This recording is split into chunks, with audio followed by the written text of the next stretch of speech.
It is 6 a.m. in the Mile High City on this Monday, February 10th, 2025, the day after the Super Bowl. Good morning to all of y'all. Just doing your best to pull it together this morning. I appreciate the fact that that some of those advertisers, Bill, embrace the fact that Monday's a rough day for a lot of people. Yeah, it is. Yeah, Mondays kind of stink. I like there was one advertisement. Coors Light one, yep. Yeah, there was one advertisement. It didn't hit the salty. The oh one. yeah, the Ritz one. Yeah, the Ritz one where the woman's like, I am. If Monday was a person, I'm like, the physical manifestation on Monday or something like that. I love that. That made me laugh too. Yep, that was good. Oh man, what a great game, especially for those of us that are Broncos fans. Yes. If you look at YouTube X Rumble. We didn't even call each other nothing. And we both showed up in Broncos orange. This is fantastic. I did find it was amusing to me yesterday that Blake, Kelly, I all texting back and forth throughout the game. And I think I've learned from you, Bill, that work phone goes away until Monday morning. It does a lot. I mean, I come in a little bit, but I have to keep that separation. It's hard for me. I check in a couple of times, and I did check in a couple of times during the conversation, but I do. I have that separation. And there were times yesterday where my cell phone, that I've got two different phones, one that's a personal, one that's for work. And I took the personal one and put it on the counter and left it there and walked away. And I missed a couple of phone calls yesterday afternoon. Like, where were you? I'm like, I don't care. I put the cell phone down, put it somewhere else. And the family gets Bill's full attention. Yeah, it is great. Because I grind so hard so many other times. There are times in which I need to create the separation. So I'm not, when we're sitting on the couch or something, I'm not staring down at the screen. So I'm not, that I have to be present in the moment, because otherwise I have that tendency to, oh, what about this? What about this? What about this? Yeah, I got that tendency. So I got to create that distance and separation so that it's not there personally. Yeah. Well, it was a wild Super Bowl with the Philadelphia Eagles crushing the Kansas City Chiefs 40-22. For those of us that are Broncos fans, to see Patrick Mahomes struggle so much in the pocket. That was constant pressure, sacks, bad throws, interceptions, couldn't figure it out. Oh, it's glorious. It's wonderful. It was seeing his little sad face on the sidelines again. It's totally personal. And yes, I know I'm being petty about 100% it. 110%. 110%. I'm being completely and totally petty about it. I totally acknowledge this. This is the tiny little kid in me that is like, you lost. I'm Nelson from The Simpsons. But as a Broncos fan that has suffered so much with them being so good, it was nice to see. But as we talked with Blake on Friday, I thought Saquon Barkley was going to play a much larger role, but he didn't. Right. However, the Chiefs basically came in and said Saquon's not going to beat us, and the Eagles said, "Well, okay, then we'll do it this way." Yeah, exactly. Yeah, we'll go way over your head. Yeah, we'll do it a whole different way. Yeah. All right. Well, coming up now, news and comment with Blake Olson. Blake Olson, news and comment. Hey, good morning, guys. 17 and partly cloudy in Denver, expecting a high of 36 today. The 7-10 5-day forecast is coming up. And as you were just mentioning, Super Bowl top story. Turn this TV off. Turn this TV off. Turn this TV off. Turn this. And I'm sure millions turned their TV off early, even before Kendrick Lamar. The Eagles dominated the Chiefs, as Jeff and Billy just discussing, up front in the trenches. That's where you win football games in New Orleans, taking Super Bowl 59, 40-22, the final. The overhaul for the Eagles, and so far looking good in the first half of this game. Here's Mahomes, pressure right away. Mahomes is sacked. Josh Sweat gets home. Mahomes had a horrible day, and quarterback Jalen Hurts did not. He was the MVP, preventing Kansas City from winning a first-ever three-peat in the Super Bowl. And Cooper DeJean with one of the biggest plays of the night. 3rd and 16. Mahomes rolling out. Looking, firing, intercepted.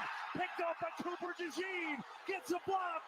DeJean is in. Touchdown. So the Eagles are Super Bowl champions 2025, Super Bowl 59.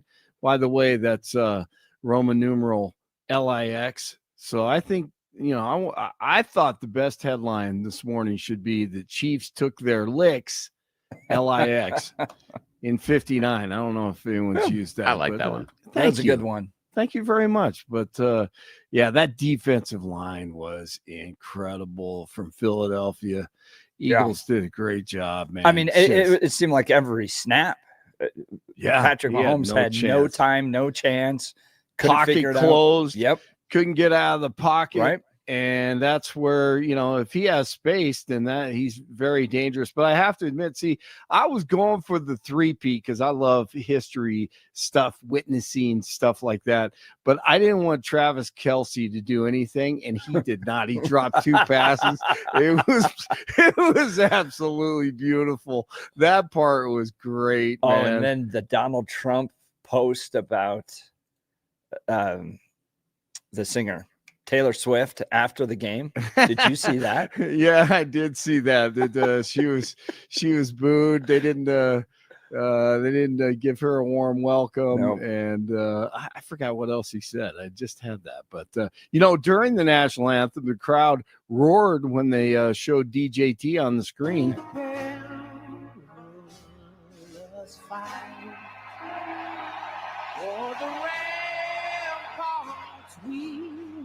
That was pretty cool. I love that. And then not so much, though, when they showed Taylor Swift on the Jumbotron later.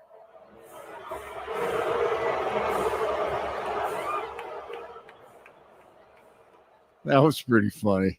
That was good stuff. And then, hey, before the game, guys, Trump flew over New Orleans and the Gulf of America and signed the declaration, making it official inside the jet. Even bigger than the Super Bowl. This is a big thing. And almost everybody now has assented to that. Attention on board. Ladies and gentlemen, if you could please direct your attention out the right side of the aircraft. Air Force One is currently in international waters, for the first time in history, flying over the recently renamed Gulf of America. Please enjoy the flight, and we are now about to head westbound to Super Bowl 59. Wow, he did that well. I thought that was pretty cool. With the desk in the jet and just a horrible game. You want to see a competitive game? You guys, your predictions, right on. You pick the Eagles. I picked the Chiefs. Competitive game in most cases, yeah. When you've been burned this long by the Chiefs, that was perfectly acceptable. Hey, I'm so old Yeah, like I was that. happy with that too. Yeah, I know you guys were. I'm so old. I remember when the Chiefs were horrible. Oh yeah. Oh yeah. I mean, in the 70s and 80s. Yeah. So Bronco fans are spoiled. Yeah, Bronco fans are spoiled. Once again, Minnesota, they've been there 4 times, haven't won. Buffalo, Broncos, Lions, have seen much success. Yeah, the Lions. I mean, my God, it goes on and on and on. Chargers. And the Hunt family that owns the Chiefs, great people, very faithful. They sit on the board of major ministries. Mm-hmm. Yeah. Lamar Hunt. I was able to meet him in the 90s. He was obviously from Texas. The Chiefs used to be the Dallas Texans, but he would go out to Kilgore, big oil country. And I had a long interview with Lamar Hunt in the 90s, man. And I learned so much. It was really cool talking to him. Yeah. But the Hunt family, I mean, there are a lot of stories in Dallas about the Hunt family, but well, as far as I know, they're on the up and up. Yeah, the newest ones are, but I am not related to them. I get that question all the time. Am I related to the Hunts out of Texas? Yeah, that's am I related to Hunt Brothers Trucking? You probably wouldn't be here at this. Yeah, you probably wouldn't be here at 6 a.m. if you were related to the Hunts. More than likely.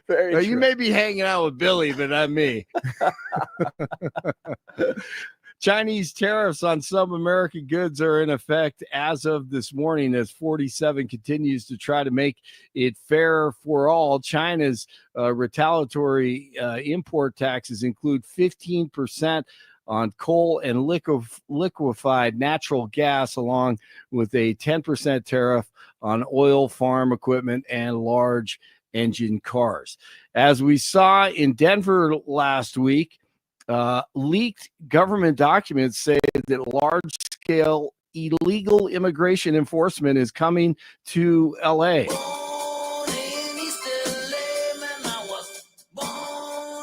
Internal government documents that were reviewed by the LA Times report the ICE operation will begin before the end of February. No sweeping action has been taken in LA yet.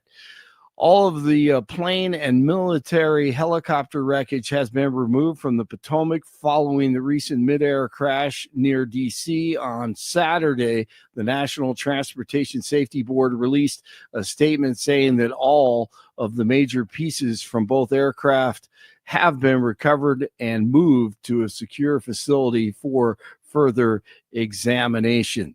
The Colorado State Patrol says no one was hurt when a package containing an unknown substance was opened last week at the state capitol. The package was opened in State Representative Junie Joseph's office around 10 in the morning on Friday. Investigators interviewed the person who sent the package and tested the substance, determining that it was not a threat. Joseph's office was closed temporarily but reopened before the end of the day. New York Governor Kathy Hochul is temporarily shutting down live poultry markets after bird flu was detected in New York City. Here we go. Bill Gates and the freak Peter Hotez, we have our eyes on you.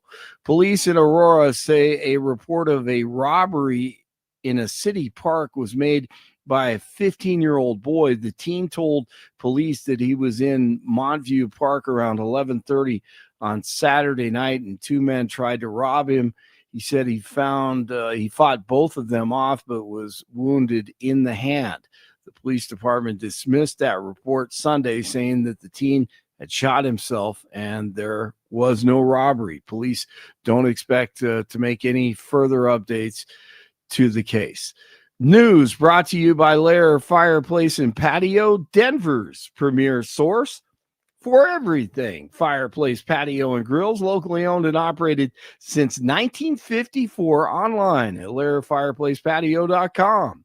41 in Parker, 39 in check that. Actually, it is 15 in Parker, and it's 15 in Lakewood, and let's see, 17 in Denver. Jeff and Billy continue. It is Monday morning as we start the week after Super Bowl 59. Four-man rush. Mahomes pressured again. Sacked again. Oh, and Jeff and Billy love that. Blake Olson, News Talk 710 KNUS. Be ready for a colder week here in Denver. This will be especially true by tonight and into Tuesday and Wednesday. Partly cloudy skies early, clouding up later on, highs in the upper 30s. Mostly cloudy tonight, some light snow flurries and fog, lows down to near 10. Could see a dusting of snow. Mostly cloudy Tuesday, cold. Highs low to mid-20s, falling to the teens with light snow developing. Snow likely Tuesday night, accumulations likely, lows 5 to 10. Lingering light snow, continuing Wednesday, highs only teens. Meteorologist Don Day in the 710 KNUS Weather Center.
And the Eagles and all those halftime commercials, or just commercials throughout the game, not just halftime. It's early. It's Monday morning. I need my free Starbucks coffee. Apparently, there's free Starbucks coffee out there. If you waited to the very end, it was like at the end of the game, they let you know that you could get some free Starbucks coffee today. Phone number to give us a call, 303-696-1971. Text us on the Dan Caplis Law text line at 720-819-5115. 720-819-5115. Speaking of Dan Caplis, I've known Dan for well over a decade. He's pro-life, pro-family, pro-America. That matters because who you choose to represent you in an injury case is going to signal to everybody around you your type of values and what you are seeking to get out of this. Dan is about justice for those that have been wronged. He's the son of a police officer and a former seminarian who's dedicated the last 40 years to helping people who have been hurt in a serious motor vehicle crash. Dan is believed to be the only lawyer in Colorado history, listen to this, to win 5 straight multi-million-dollar verdicts in Colorado crash cases. Dan is also believed to have won the largest truck crash verdict in Colorado history. He's a real winner in the courtroom. Dan Caplis Law is so trusted that he's the official law firm partner of the Denver Nuggets and the Colorado Avalanche. Dan Caplis Law is a serious firm for serious cases. You may be asking yourself, can I afford Dan Caplis? Well, Dan Caplis accepts righteous injury cases on a percentage fee basis so that he can represent good people from all walks of life without regard to ability to pay. So if you need Dan's help, give him a call. Here's the phone number, 303-770-5551. That's 303-770-5551, or hit dancaplis.law.com. That's Dan, C-A-P-L-I-S law.com. All right, so one of the themes that I picked up yesterday, it just felt like America was back. You saw Donald Trump during the singing the National Anthem, people cheering him. And then what hit me was they go to the Marines flying over in the helicopters, and the guy gives a thumbs up. It just, man, I just felt so optimistic with yesterday's Super Bowl game. Was there stuff I didn't agree with? Sure.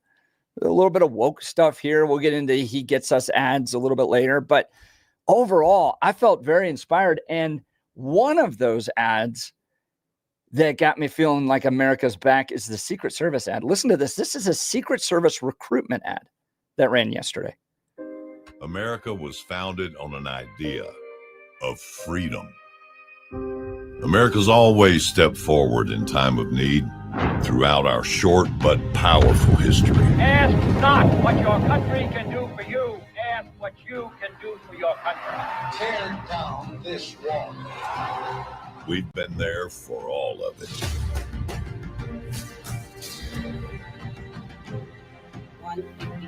The second plane hit the tower.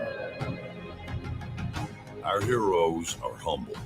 They have an inner pride to keep this idea alive.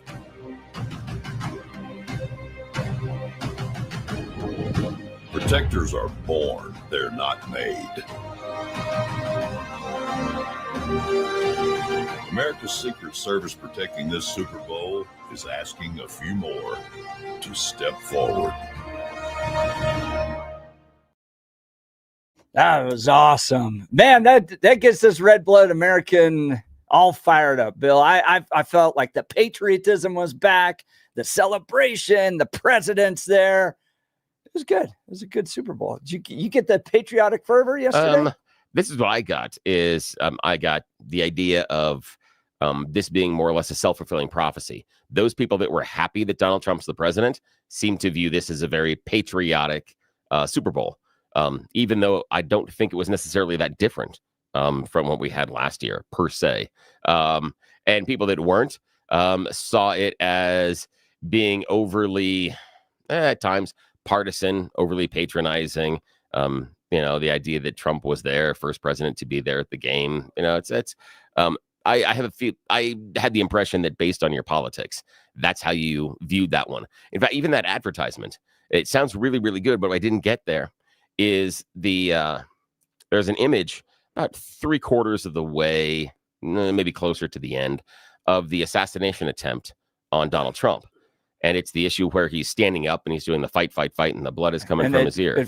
It focuses in briefly on Yeah. the new director of the Secret Service. Yeah, but wasn't that a failure?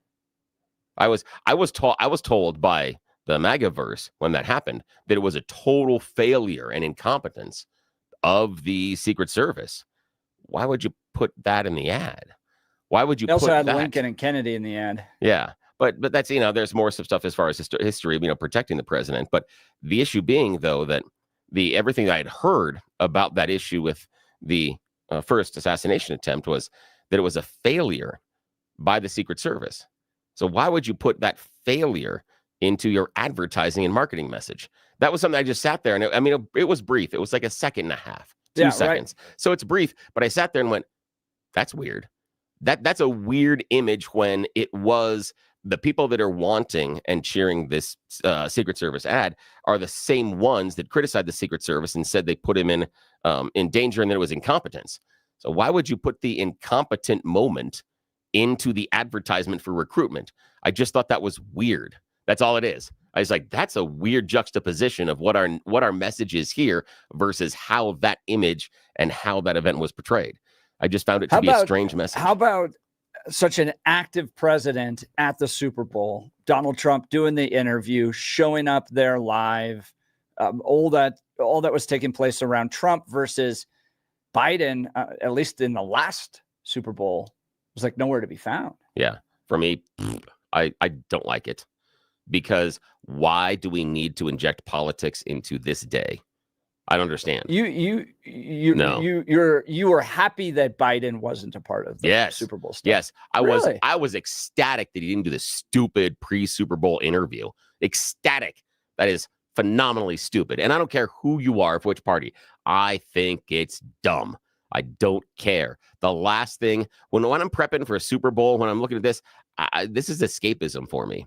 This is the time in which you and I are neck deep all the time in politics and world events and stuff.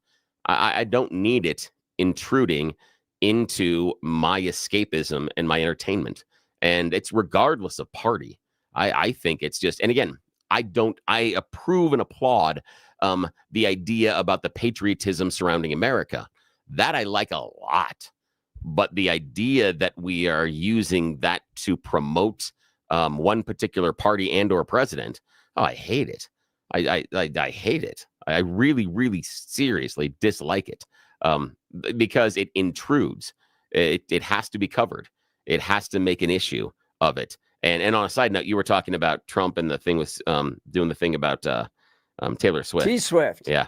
You want me to read it here? No, how petty is that, though? I know what he said. I mean, what I look at is he is the leader of the free world. And he is so petty. He goes after a pop singer that he says he hates and is also said is irrelevant as far as, voters and everything else. So why does he care? Because she got involved in politics. No, barely. Oh, barely. Barely, Not yes. Barely. No, what did she do? She has weighed into multiple Senate campaigns. And did she openly support Kamala Harris in this last race? Yes, she did. Yeah. But what was the message? What was her message? Oh, it was some vague no, it was I made this choice. Research. You make your choice. You do your research. Yeah, why is that bad? That she said this is my choice. Supporting Donald Trump. I know. See, that's the issue. Is she just chose the wrong person? Yeah. Yeah, that's it. So we have to hate her because she chose the wrong candidate. But you're gonna get some tweets like that from the opposing candidate. What? Again, she chose a candidate and said, "Go out and choose your own." And he is so butthurt about it that he's now being petty at the tail end. Hilarious. I thought it was I think for me, it shows the petty and childish nature that is at the core of his person, that he can't possibly let that go. He can't be the bigger person. He is the president of the United States of America, and he has to point out the fact that they booed Taylor Swift. That's childish. So here was the exact post. He put it on Truth Social.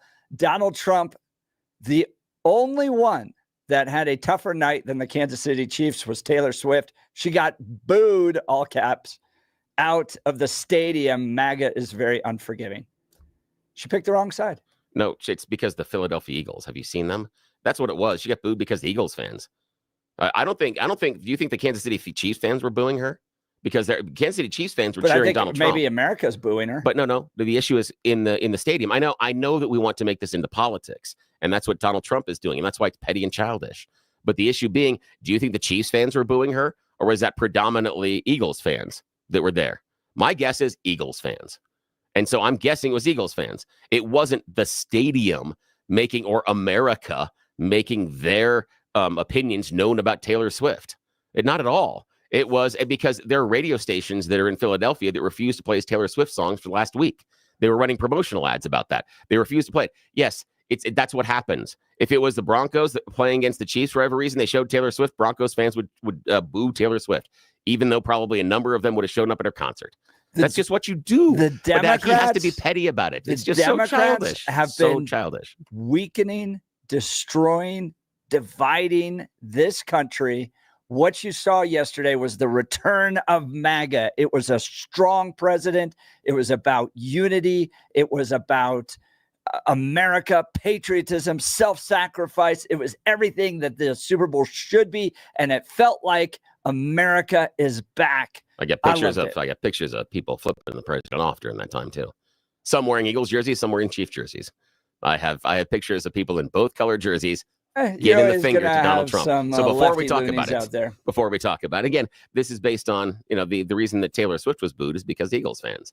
The Eagles didn't like it because she's for the Chiefs. That's fair. That's fine. But Donald Trump has to make it into something else. Again, he's petty and childish. He's the leader of the free world. Be better. Be an adult. I mean, just for a weekend, how about be an adult? Try. Just a little bit. She weighed into politics. She used her power to try to stop Donald Trump, and Donald Trump's going to fire off a few little posts on Truth Social. She didn't use her power at all. She didn't. Everything coming to her. No.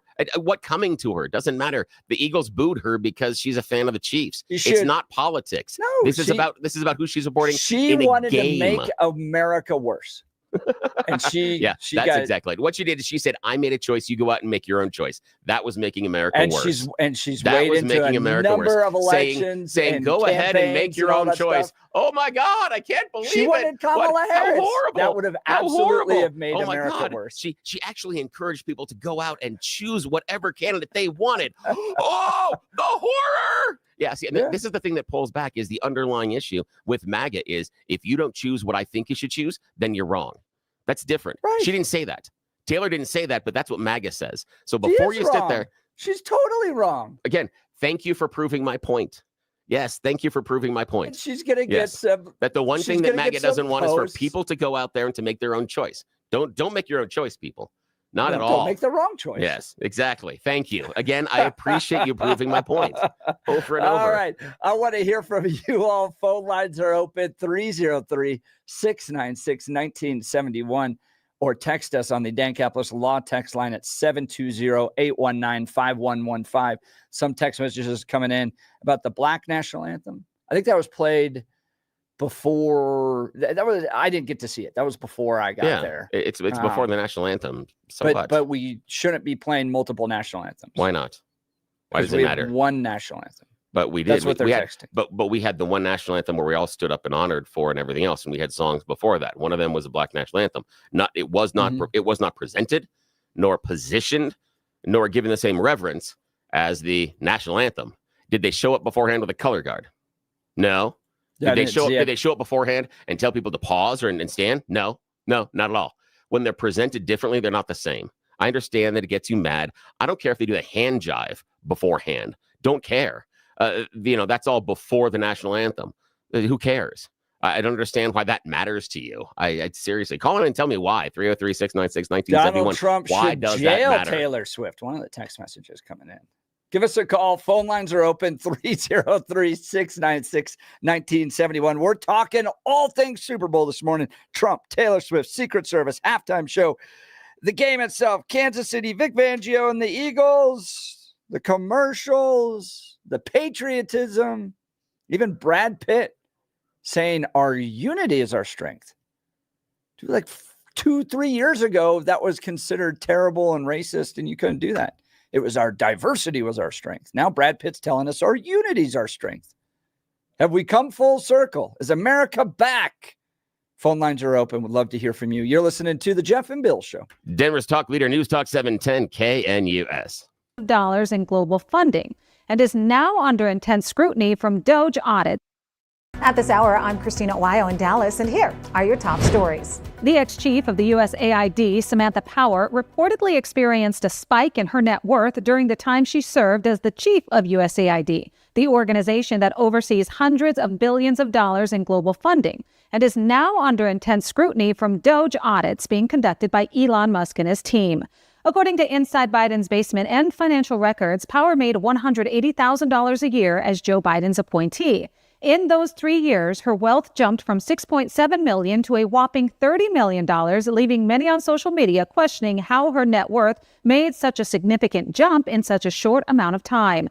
DOJ has uncovered what Musk calls fraudulent spending by the USAID, with President Donald Trump asserting that lawmakers choosing to send tens of billions of dollars to foreign countries for things like transgender programs or Sesame Street in Iraq are actually getting kickbacks at the expense of American taxpayers. Investigators across the U.S. have made a handful of arrests in recent weeks connected to heists involving some of the biggest names in sports. Authorities say groups of thieves linked to South American gangs have been stealing jewelry and cash from luxury homes. They've been targeting the likes of the NFL's Patrick Mahomes just this past week. Federal authorities charged a group of Chilean men with stealing nearly $300,000 worth of items from Cincinnati Bengals quarterback Joe Burrow. In Dallas, Christina Owayo, Salem News Channel.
Welcome back to the Jeff and Bill Show. We're covering all things Super Bowl. What do you think of the game? What do you think of the Taylor Swift Donald Trump feud? What do you think of the commercials? How about the halftime show? Yeah. Boy. Love the text here that's like, the whole stadium booed Taylor. No. Pull your head out of your rear end. The Chiefs fans didn't boo Taylor. It was the Eagles fans. I mean, seriously, why can't we come with this objectively? Why do we have to use our politics to change the truth of what happened? It's okay. Yes, the stadium cheered Donald Trump. That's objectively true and fine. The people that booed Taylor Swift were Eagles fans. If you honestly believe that Chiefs fans went there and booed Taylor Swift, sure, right. Okay. Yeah, they're cheering. Do you think that relationship continues? Yeah. Taylor and Travis Kelce. You think? Yeah. I do. Marriage on the horizon there. I'm glad you asked. I'm getting a lot of stick from friends of mine in the music area because we did some predictions at the end of last year, and my prediction is that Taylor Swift and Travis Kelce will get engaged this year, but they'll never get married. Really? You don't think with the potential money pot at the end of that rainbow? It's just that part of this darker part inside of me that it seems that as soon as Taylor gets to the edge of happiness, everything falls apart. And so that's just kind of what I'm expecting. Again, I'm not going to make any judgments one way or the other because I don't know well enough, but I'm just looking at what has happened in the past and things. So I'm just wondering if past is prologue. So I don't know. And I'm not saying, and who knows? And there could be everything from if Travis retires, because we've seen strain on marriages once the football player retires because the football player got nothing to do. Yeah. And so what do you do? And the fact that you're always around. Yeah. Like Gronk in every other commercial. Yeah, exactly. So that's the idea. But so that's the thing is I don't know. Again, but that's kind of the dark part of me that's like, yes, I want to celebrate this, but there's also going to be a darkness behind the sunshine and rainbows. And so it's just how I am. Text message from Mr. Eric Manning here that he's a black man and not a fan of the Black National Anthem. Let's go to the phone lines. Okay. Mike Greeley. Good morning, Mike. You're on the Jeff and Bill Show. Hey, gentlemen, my favorite show ever. I love the diversity. I love the banter. And I very rarely side with Billy, but I'm kind of on his side today. Couple things. I definitely believe it was the Eagles fans booing Taylor Swift. I am not a fan of Taylor Swift at all, but I don't think the Chiefs fan would boo their hero, Kelce, and his spouse to be. Yeah. Secondly, if I remember correctly, and I might be way off base here, I thought the entire entertainment show pre-Super Bowl was based on Black history and the history of New Orleans. So the fact that the Black National Anthem was there, it goes. So was I bothered by it? No, I hated that halftime show, though. Yes, I am with you on that. Really? You hated it? Oh, my goodness. I didn't recognize a single song. I don't know how you do a Super Bowl halftime show that nobody over the age of 40 understood any of the songs that were played. Well, I think people over the age of 40 did, just the wrong demographic. Yeah. Agreed. Yeah, definitely wrong demographic. And let me rephrase that. I didn't hate it. I just didn't understand it. Yeah. And I'm 50, So, I mean, I turned the volume all the way up to see if I can catch the verbiage and the words, and it was just above me. Dude, my son, Mike, at that point, my son was like, can we turn on captions? I can't understand what he's saying. Yeah, I agree with you, Mike. I think there was a problem. And if you go back and you watch it about halfway through, the mix is off. His microphone is dropped below what the audio is based on everything else going on in the stadium. And it made it very difficult to hear what Kendrick was saying. And to me, that's a crime. And I like what Jeff was saying about captions. They should have captioned the whole thing because it's not Kendrick's music that makes him a star. It's his lyrics. He is a phenomenal lyricist, and you missed everything he was saying. And I think it was a crime for him so that people couldn't understand the complexity of what he can deliver lyrically. But yeah, what did you think about, Samuel L. Jackson and the presentation of Uncle Sam and things being red, white, and blue? What did you think just visually about it, Mike? How'd that hit you? Like I said, I'm neither here nor there. I respect the fact that it's Black History Month, so I understand what they were shooting for. That's what I thought. That hey, let's support Black history, African Americans, everything that they've gone through, and this is their time to shine. Good for you. Yeah. My favorite commercial. Yeah, what's the commercial? Snoop Brady. The bottom line is let's just get along, and why do we have to make a commercial to say it? Oh, that's a good Which one. one was it? I missed the Snoop Dogg and the Tom Brady one, where they sat there and they're like they call each other names. They're like, why do we have to make a commercial about this? Yeah. Mike, it's time. It's definitely time. You know what I mean? Yeah, Mike, great call. Sure, appreciate it. Thanks so much for kicking us off today. That was awesome. Mike's line will be open 303-696-1971. Jason in Denver reminding us that Philly fans booed Santa Claus. That was right, Jason. Thank you so much for that reminder. Let's go to Don in Aurora. Good morning, Don. You're on the Jeff and Bill Show. How's it going? I may be one of the very few people out there who just didn't see the game because, frankly, I just didn't care.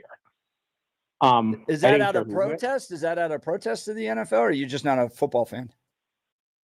I used to be a football fan back in the day, but when they started taking the knee, I saw these millionaires taking the knee, and outside of the combined net worth of both sides of the aisle, excluding the luxury boxes, probably was more than the entire people watching the game. Yeah, you're not wrong about that. And that just really bothered me. So what did you do on a Sunday night, on Super Bowl Sunday night? I watched a lot of World War II documentaries. To be honest with you. Yeah. Now, what I want to know, Don, is do you feel that you have missed out on anything? And what I'm looking for are things like the FOMO, the fear of missing out. And because it is a cultural event, the things that people are talking about, seeing Patrick Mahomes lose here in Denver, talking about Donald Trump being cheered, Taylor Swift being booed, the halftime show, some of the commercials that were there, they become somewhat of cultural touch points. How do you feel by the fact that you've made the choice to just not be there? How do you react to that? And, going forward, friends and family and stuff talking about, oh my gosh, and I saw this and this and this. What's it make you feel like? I'm just curious about, your choices. It doesn't bother me. It really doesn't. I watch these documentaries and I've been reading about the Second World War since I was in elementary school, and I actually learned some stuff that I didn't know.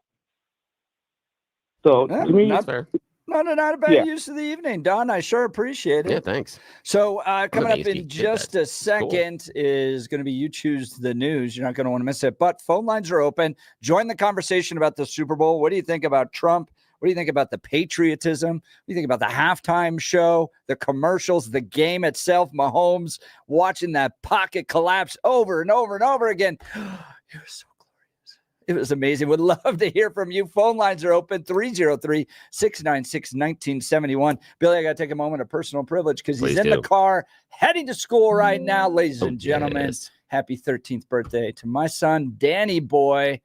He's a great kid. That's fantastic. He's the one with the long hair. He's a wild man. He's great in school, loves people, is always on the go. He's just a fantastic boy. I love him. Even recently at a school dance, asked a girl to dance with him. At 7th grade. That is no fantastic. Fear. You got to love it. That is wonderful. Nicely done, Danny. Happy birthday. Danny Boy, very happy birthday. Love you, buddy. All right, we'll continue. We got You Choose the News coming up. You're listening to the Jeff and Bill Show. This is Denver's talk leader and the place where we celebrate Danny's birthday. We're in News Talk 710 KNUS. Happy birthday, Danny. At this hour, I'm Christina Owayo in Dallas, and here are your top stories. The USAID has been in the spotlight recently as Elon Musk's Department of Government Efficiency, aka DOGE, has been auditing the organization to figure out what American taxpayer dollars are being spent on and how his department can cut the waste, fraud, and overspending from the budget. Some of the payments he found are more than questionable, such as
That's what you need to know at this hour. In Dallas, Christina Weil, Salem News Channel.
Welcome back to a very special Super Bowl edition of the Jeff and Bill Show. We're going to get to your phone calls and text messages in a second, but time for a little post-Super Bowl. You choose the news. Yes, it's that time of the morning where we get to make questionable decisions, something we call America's favorite fake radio news game show. This is You Choose the News. I spent mere moments this morning finding really dumb stories about us humans to give them even more ridiculous headlines so that we can play this fake radio news game show. Why? Because we are left unsupervised this early in the morning. Nobody that has any power or regulation control is awake for about another 9 minutes. So we're going to take full advantage of this time with you. Remember, though, shh, this is a secret. Do not tell the people in charge or this whole thing goes boom. So we're depending on you to share with us. All righty, here we go. Jeff Hunt in the studio. Blake Olson joining us from the newsroom. Your choices this morning are headline number 1, the opposite of a gold star. Headline number 2, DEI. The D stands for drugs. Headline number 3, literal crime ring. And headline number 4, a king and his castle. All righty. Go with yes. the DEI. Yes, DEI. The D stands for drugs. Yes, Colombia's president, Gustavo Petro, is saying that we need to have more diversity, equity, and inclusion in our drugs. He's basically saying, come on, get with the cocaine party. Cocaine, he said recently, is, quote, no worse than whiskey. He said Colombia, the world's biggest cocaine producer and exporter, is only being kept from all of the glorious riches they could have because cocaine is made in Latin America. It's all you darn racists. If you just weren't so racist, you'd love the cocaine and do more than nose candy. I'm sure nothing would go wrong. He literally in the statement said scientists have analyzed cocaine. They say it's no worse than whiskey. That's odd, considering a guy who cocaine production jumped to a record high in 2023, up 53% year over year. So exporting seems to be good. It seems like he's just trying to market the product. I'm just saying. It's, I may be judging, but I still love the idea. Cocaine's no worse than whiskey. Yeah, cocaine vending machines, all that stuff. Yes, I know. It's Wow. I know people that have had drinking problems with whiskey, but I've never known someone to go, "Wow, I drank enough whiskey that I could have bought a boat." That's happened with cocaine. So, yes. Okay. Alrighty. Good point. Yes. Blake Olson in the news department. Your choices, sir. The opposite of a gold star, literal crime ring, or king of his castle. Literal crime ring. Here we are traveling to Idaho for this one. Dylan Rockwell, 32, admitted to police that, yes, he is part of a crime ring. But it's not like one of those big, huge criminal organizations. It's the ring he has on his hand. Inside the ring on his hand, he has hidden a barcode for tomato soup, and he was using it to steal high-value items from a Walmart in Caldwell, a suburb of Boise, recently. Rockwell got a little bit of notice from the in-store security when he was ringing up things at the self-checkout item, and a grill valued at $300 rung up as a can of tomato soup. That's weird. Don't know how that happened. So yes, he was chased down by the police and had to admit that he had hidden a barcode for tomato soup in the ring he wears on his finger. So he just runs his hand over the scanner and goes boop, boop, boop, and everything is tomato soup. Yeah, I know. Everything is tomato soup. Yes, exactly. I hate tomato soup. It's a personal thing. Do you? Oh, I hate it. Dude, So grilled gross. cheese Oh, and tomato soup is so choice. When I was a young Billy and in school, I hated tomato soup so much that when it was served at school lunch, I refused to eat. So they had to make something different for me because I would not eat it. Nope, not at all. Not eating it. High maintenance. Yeah. Didn't care. I did not care. I'm like, I will go hungry. You cannot make me eat that slop. Okay, that's the personal thing. But it explains a lot about me. All righty. Final choice this morning, gentlemen. The opposite of a gold star or a king in his castle. King in his castle, please. Yes, a king in his castle. This is a cool one. A frantic search for a missing Oklahoma teen came to a baffling end recently when he revealed that he had been king of his castle. What's the story? Christopher Dunham, 16, was recently reported missing by his grandparents. He disappeared from their home. Grandma and Grandpa asked for the public's assistance and police. They were looking around, and they couldn't find him for several days. Finally, the police were getting upset with Grandma and Grandpa, figuring they were hiding something, and they pulled a search warrant for the house. At that point, Christopher arrived back home. And he said, no, officers. My grandparents have nothing to do with my disappearance. I was basically just being king. What he had done is he had gone to the local Walmart. Yet again, we're returning to a place of the scene of the crime, the Walmart. And he had made a toilet paper fort inside the Walmart and been sleeping there for about 3 days. He took a dog bed out of the pet area and put it in there, and then took toilet paper and built his own little fort. So nobody in Walmart knew for days. I'm just saying this is a possibility, cool. people. Yeah. So again, good idea. I know he's kind of my hero. Alrighty, that's it. That's all the the candy bars. I know. It's amazing. Impressive. So jealous. All right. Back to you, sir. We'll continue with our post Super Bowl coverage. You're listening to the Jeff and Bill Show. This is News Talk 710. We are KNUS.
It is 7 a.m. in the Mile High City on this Monday, February 10th, 2025. It is the morning after the Super Bowl, and you've tuned into the Jeff and Bill Show, News Talk 710 KNUS. I'm your co-host, Jeff Hunt, along with Bill Thorpe, bringing you the freshest insights, hottest takes from the right, left, and center. Phone lines are open. Tell us what you thought of Trump versus Swift, the halftime show, the game itself, the commercials, the patriotism. Does it feel like America's back? Sure does to me. We'd love to hear from you. Phone lines are open, 303-696-1971, or text us on the Dan Caplis Law text line at 720-819-5115. Bill, I thought this one was one of the funnier ads, and I always love it when my kids can laugh. Right? Oh, yeah. And the Lilo and Stitch one was hilarious. Here, oh my gosh, great. Sorry, folks.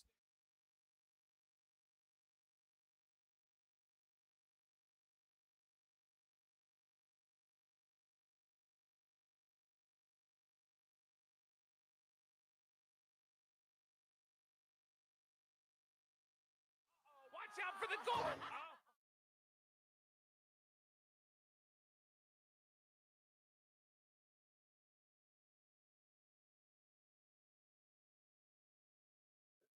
That was when the whole family can laugh at an ad.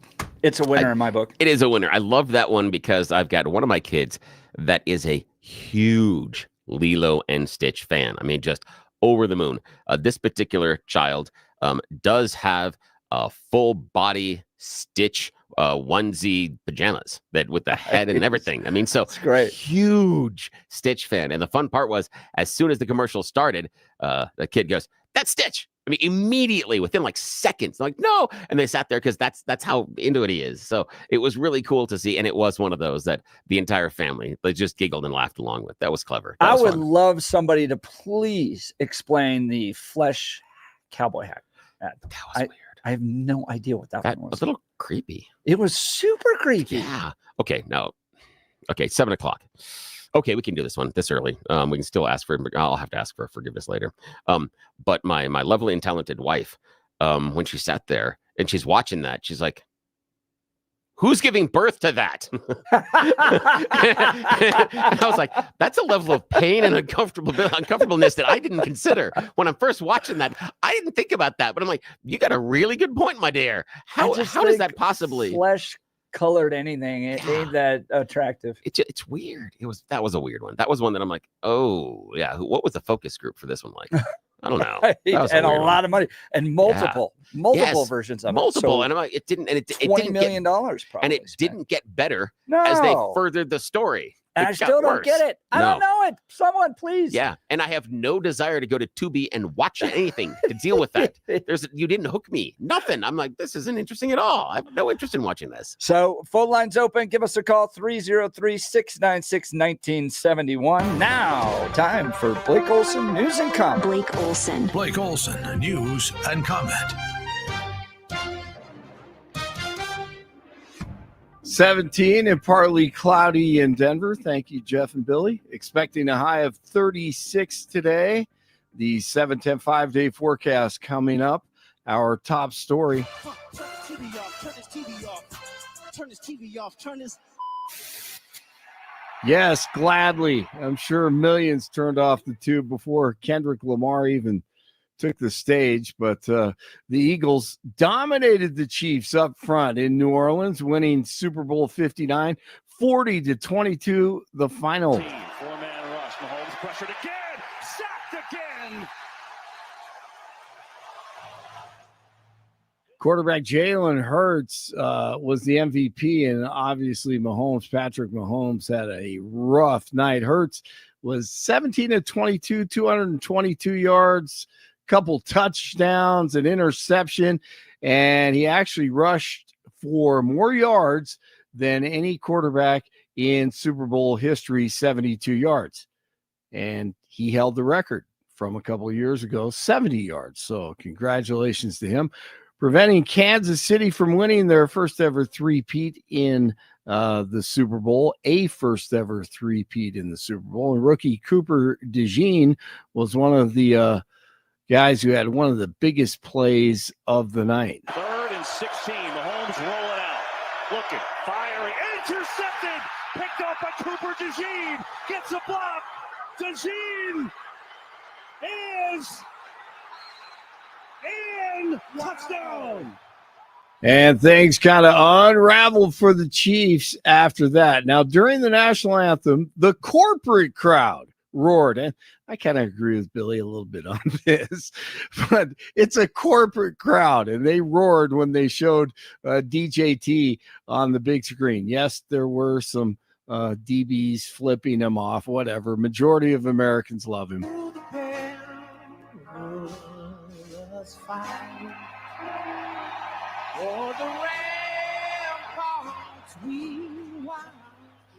And then not so much when they showed Taylor Swift on the Jumbotron to the, once again, the corporate crowd at the Super Bowl.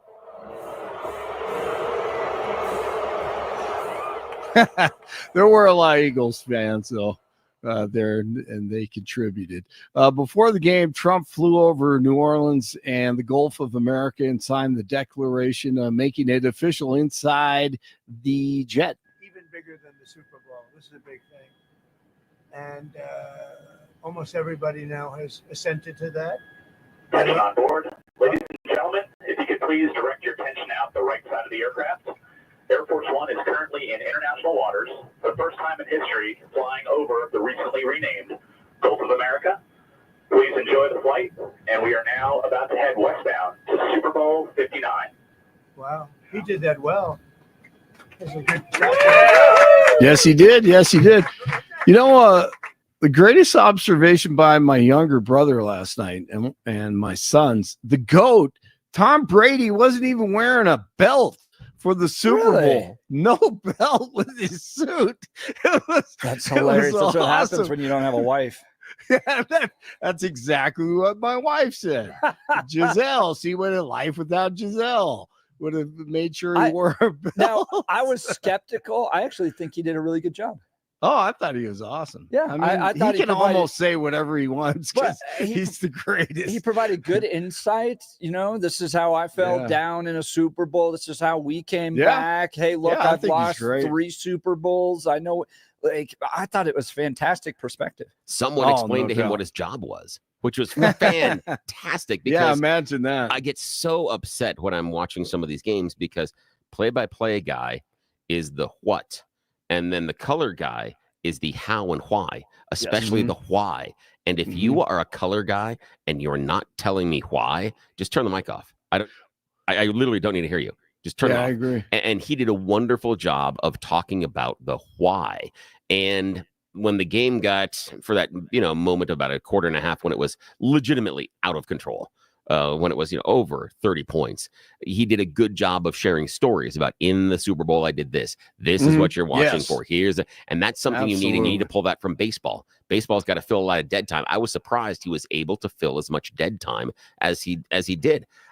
He has come a long way. I don't know who's coaching him behind the scenes, but I was really impressed with what he brought to the broadcast. And I have been a severe critic earlier on in his broadcasting career because he didn't do this. He didn't tell us the why. So the first few times he did it, he wasn't doing that? No, first couple of times he didn't. It was he more played into what he thinks someone that is a color commentator should say. He went to a lot of bromides, a lot of the same, someone here has got to win. It's all about desire. Things like that. And you're like, no. Tell me why this happened. You see this game in a way that none of the rest of us really do. So tell me why. And when he started doing that, then he transcended. That's awesome. Yeah. That's awesome. Yeah, they probably said, look, I mean, what happens is you take it for granted, just like everyone does with whatever job they're doing. Sometimes they probably think, well, everyone already knows that. They see what I'm doing, but we don't. And fans don't. So they probably got with him and said, hey, look, you got to be specific and tell us stuff that you think we already know, but we don't. Yeah, stuff that you see there, on the field. Absolutely. Jason in Denver is on fire on the text messages this morning. Tom was wearing an $800,000 watch. He doesn't need a belt. Amen. Amen. And then he brought How does he up- know it's That's good point. $800,000? And then he brings up, he Jeez, goes, man. Bill, this was hilarious. Yeah. Bill Belichick will marry a 23-year-old before Taylor and Kelsey get married. That's funny. That's really funny. Nicely done, great. Jason. Nicely No, done. that's great. I'm all for it, man. If you can wear a suit without a belt, I'm all about that, man. You know, you remember Sansa belts? I'm sure a lot of people remember those, man. Can't we just get You back say to wearing those? Santa belts? No, Sansa belts. I think they're called Santa. Look them up. All coaches used to wear them. They didn't have a belt, and they were the ugliest pants or the funniest looking pants. That was But awful. coaches used to wear them all the time. They had elastic up around the waist, and you didn't wear a belt with them. It's also like there's an era when Blake and I were growing up where it seemed as if all PE teachers were handed the same bike shorts, just in different color. But it was some sort of uniform they all had to wear. It was like part of the job. I don't know. Oh man, if you go back to those 70s and 80s coaches photos, my dad used to wear all the coaches used to wear these coaching pants that were plaid. Yeah. Oh, and they were Sansa belts, and there was not a belt with them. It's like what you'd see at a golf course. I actually thought they were pretty cool, but That's oh man, I love it. So Jeff, we know what to get Blake for Christmas. Yeah, exactly.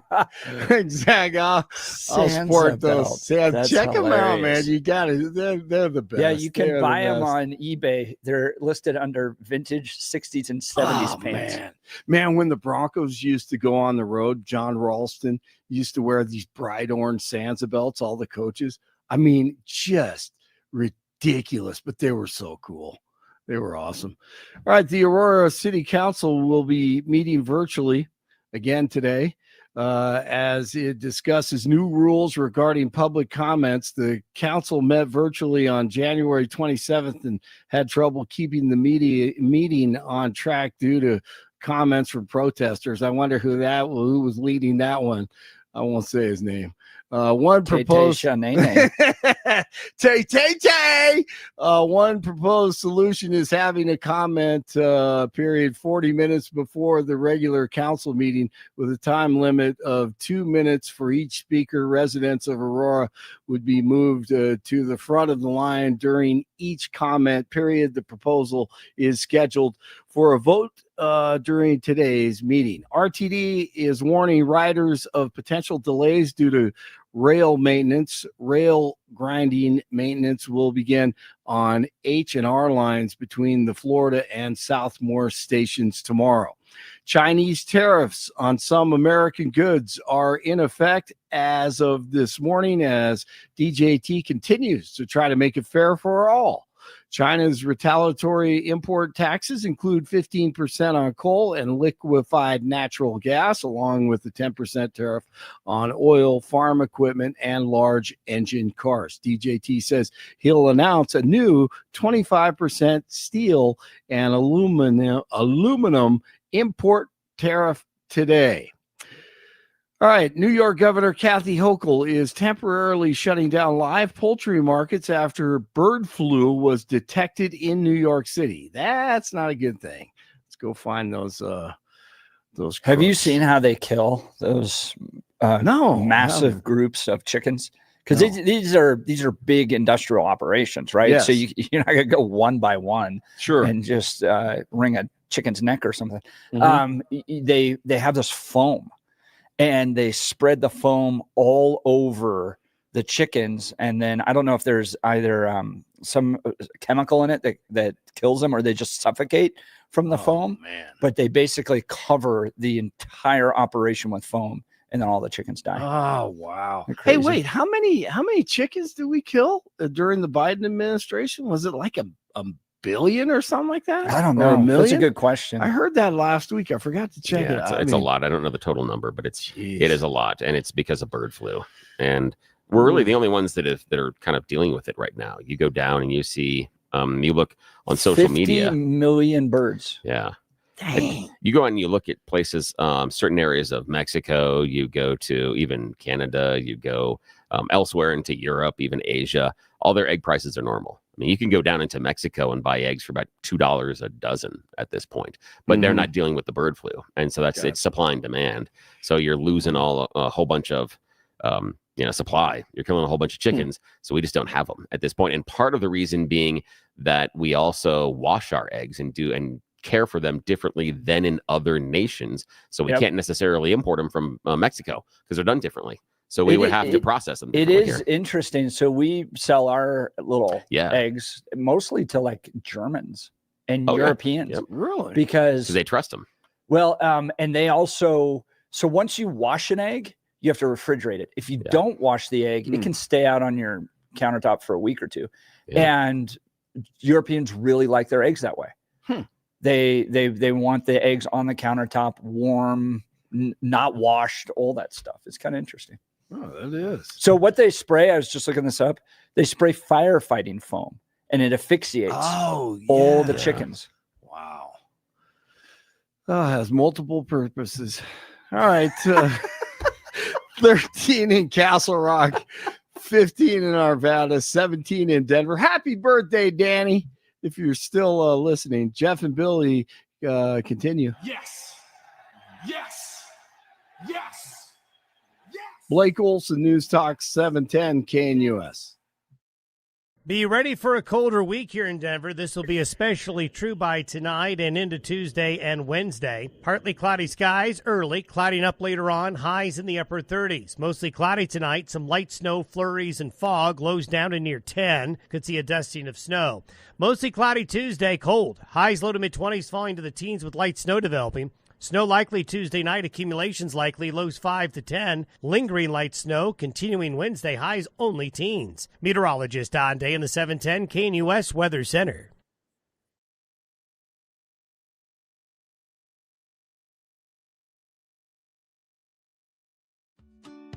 Welcome back to the Jeff and Bill Show. This hour, we're covering all things Super Bowl. What do you think of Trump, Taylor Swift, the game itself, the patriotism, the commercials, the halftime show?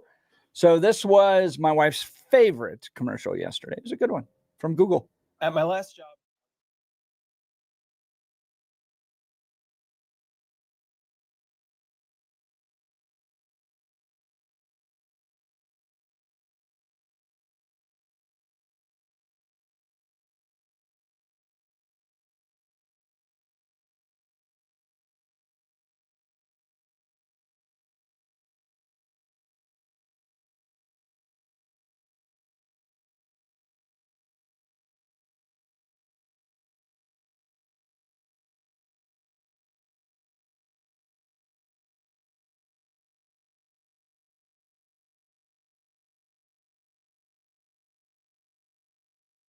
I can depend on them.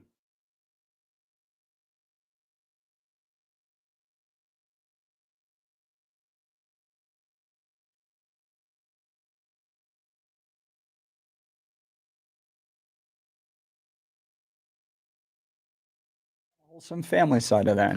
That was cute. That was a really nice one. That was very emotional. That was a dad who's applying for a job after I think he was primarily kind of a stay-at-home dad. Yeah, that's what it kind of said. And is transitioning into the workforce now that his daughter's gone off into college. And he's like a lot of people, like my wife took 10 years out of the career field to raise our kids. Now you're trying to transition back into it. And you have to explain what skills you have and explain why there's a 10-year gap in your career and all that stuff. And I thought it emphasized strong, healthy, committed families, the role of moms and dads, and then prioritizing your kids, and then, how demanding it is to be a parent as well. The other thing that one of my kids and accurately pointed out, in the real world, dude's not being hired by Google. There's no way.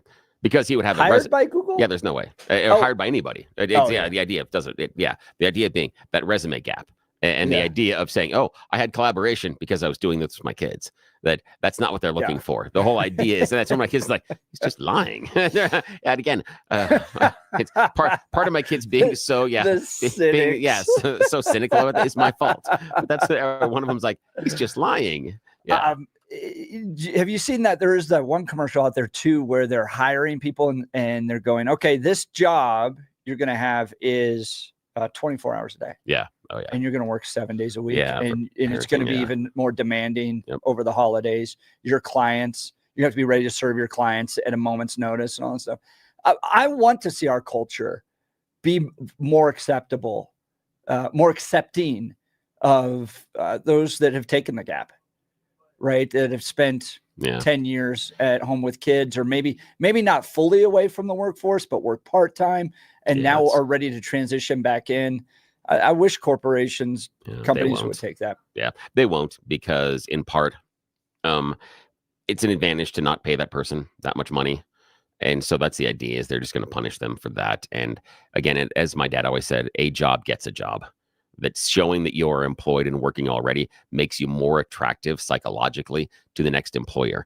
And having a gap in which you didn't work psychologically, and it's not fair, nor is it accurate, but it gives the impression of laziness or not wanting to work or not having the motivation or whatever you want to ascribe to it. And unfortunately, that's based on the psychology and inferences of the individual doing the hiring, all based on their own personal preferences. So that's how they're interpreted, and it's going to be difficult. I wish we would get more accepting of it, but I have a hard time thinking that's going to happen in our lifetimes. Text messages coming in about the Super Bowl. Kathy and Aurora haven't watched the Super Bowl since the kneeling started in 2016. Why not? I mean, they took the end racism thing off the goalposts. They're not doing the kneeling thing. Why won't you come back? I'm curious about that. The people that are like, I'm mad because they're doing this thing, and they're not doing the thing anymore. And now you're like, still mad. Why wouldn't you come back? And Bill and I had talked about this previously, but again, I felt it was a shift in patriotism and honoring and celebrating America. The president was there. People were cheering him on, all that stuff.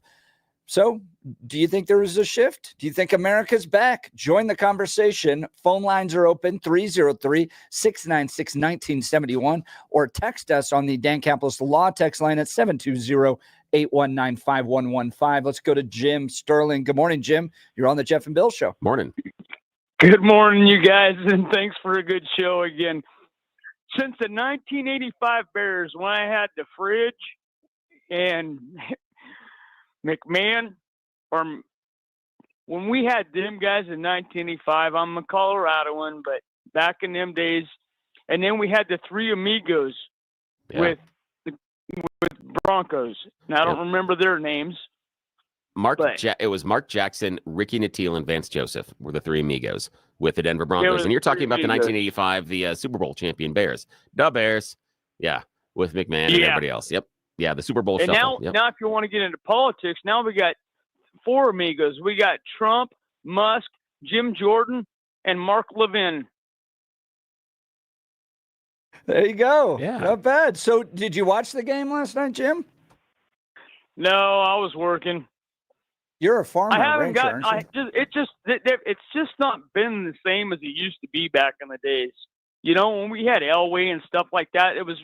I don't know. There was more of a game, and it's more. I don't know. Help me out with the terminology I'm looking for here. It just doesn't seem to be. In the last 4 years, I just haven't really paid attention. Well, it's incredibly highly produced. I mean, every second is produced to the very best. At one point, I was walking in and out where I was trying to get work done before the show started because I knew I was going to have to talk about every aspect of the game. So I was going to watch all of it. But it felt like Rob Gronkowski was in every single commercial. I'd walk back in. Oh, it's another Rob Gronkowski commercial. Go back, do some work, walk back in. Oh, Gronk is back up. It's like it's become so like they've settled on such a formula. And it just pervades every aspect of it. It's he and Matthew McConaughey. Every commercial. I agree, but they got to make a show out of it, and I understand the logistics of that. From the commercials to the everything, you know. Now, Jim, I want to know: do you feel like you're missing out on anything when people today, are in your social circle in the next 24, 48 hours are talking about commercials, talking about the halftime show, talking about the game? Do you feel like personally you've missed out on anything? Because you can't necessarily participate. Not. No? Okay. I'm just curious. Yeah, absolutely not. Because everybody that I hang around, I mean, all the 100 people that I know, they just, it's not the same realm as it used to be back in the day. You know, it's just kind of, when we had Elway, we had stuff like that. We had a lot more to, you know, I mean. Do you think it was just grittier? Do you think it was? It's more become more politicized almost. Not politicized, but help me out with the terminology that I'm looking for. Yeah. It's become more of a. Jim, is it more because it's more like Disney? It's been Disney-fied. Everything is, there you go. Kind of produced and, you know, animated, whereas like what you're talking about is just grittier, you know, in the 70s and 80s, and the halftime show was Up With People and, you know, and the marching band and all that. Thank you. Yeah, you're exactly right. You know, you sum that one up nicely. It's not the same entertainment that we used to get from the football game. It's not the same. I got it. There's a post here, the halftime show that everybody wants, Weird Al Yankovic. Ooh. I would love to see Weird Al. That could be a lot of fun. Now here's a text message. Bill, I want to get your response to this. And Jim, you can stick around too. The halftime show was totally racist. All the performers were black. We can't go that way because we're not racist people. Why would that be racist? I don't know. Yeah. I don't know. The text message from 6135. Are they flipping if it was all a whole bunch of white people, would we be saying it was a racist? We're all show? Americans, for God's sakes. Let your racism go. Yeah. I do think there would be some people out there that are very, very liberal, that if it was only white people, they probably would make that statement. That would be, if that is the purpose of the text message, then it's a fair critique. So Bill, I got to tap into your music expertise here. Jim, thank you for the call, man. Jim, Appreciate great call. I got to get into your music expertise. Yeah. So I was sitting there watching it going, I don't Kendrick. know. I don't know any of these songs. Yeah. Hardly have ever heard of this guy. I'm longing back for the Travis Tritt 90s countries days, but help me understand why Kendrick Lamar was chosen, and from your perspective as a music aficionado, how he performed. Okay, first of all, that was amazing. His halftime show, if you understand Kendrick and if you understand his music and his catalog, that was amazing. There were a lot of things that he did that were really spectacular. The other thing that I appreciated is he decided to do it mostly solo. And for me, that takes a lot of, and I'm going to clean this up for our audience this morning, takes a lot of testicular fortitude in order to say, I'm going to be the person. We've had this kind of montage last couple of times. I believe during the hip hop anniversary one, Kendrick was up on stage, but only for a little bit of time. And that was a lot of hip hop artists that came up to celebrate, 50th anniversary type of things. And that was a number of years ago. But this was one where he was like, no, I'm the focus and I'm going to do what I do.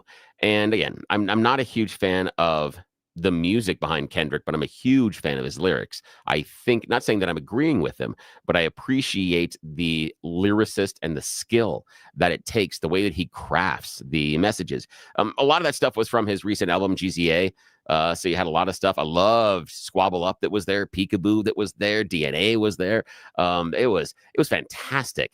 They brought on SZA to do her bit from Luther. That was really cool. I had no idea who that was. Yeah, that's SZA. Yeah, she's really good. Yeah, I used to be kind of into rap and hip hop, but it was like the Biggie Smalls, Tupac days. And when they did the throwback years ago, Snoop and all that, I love that.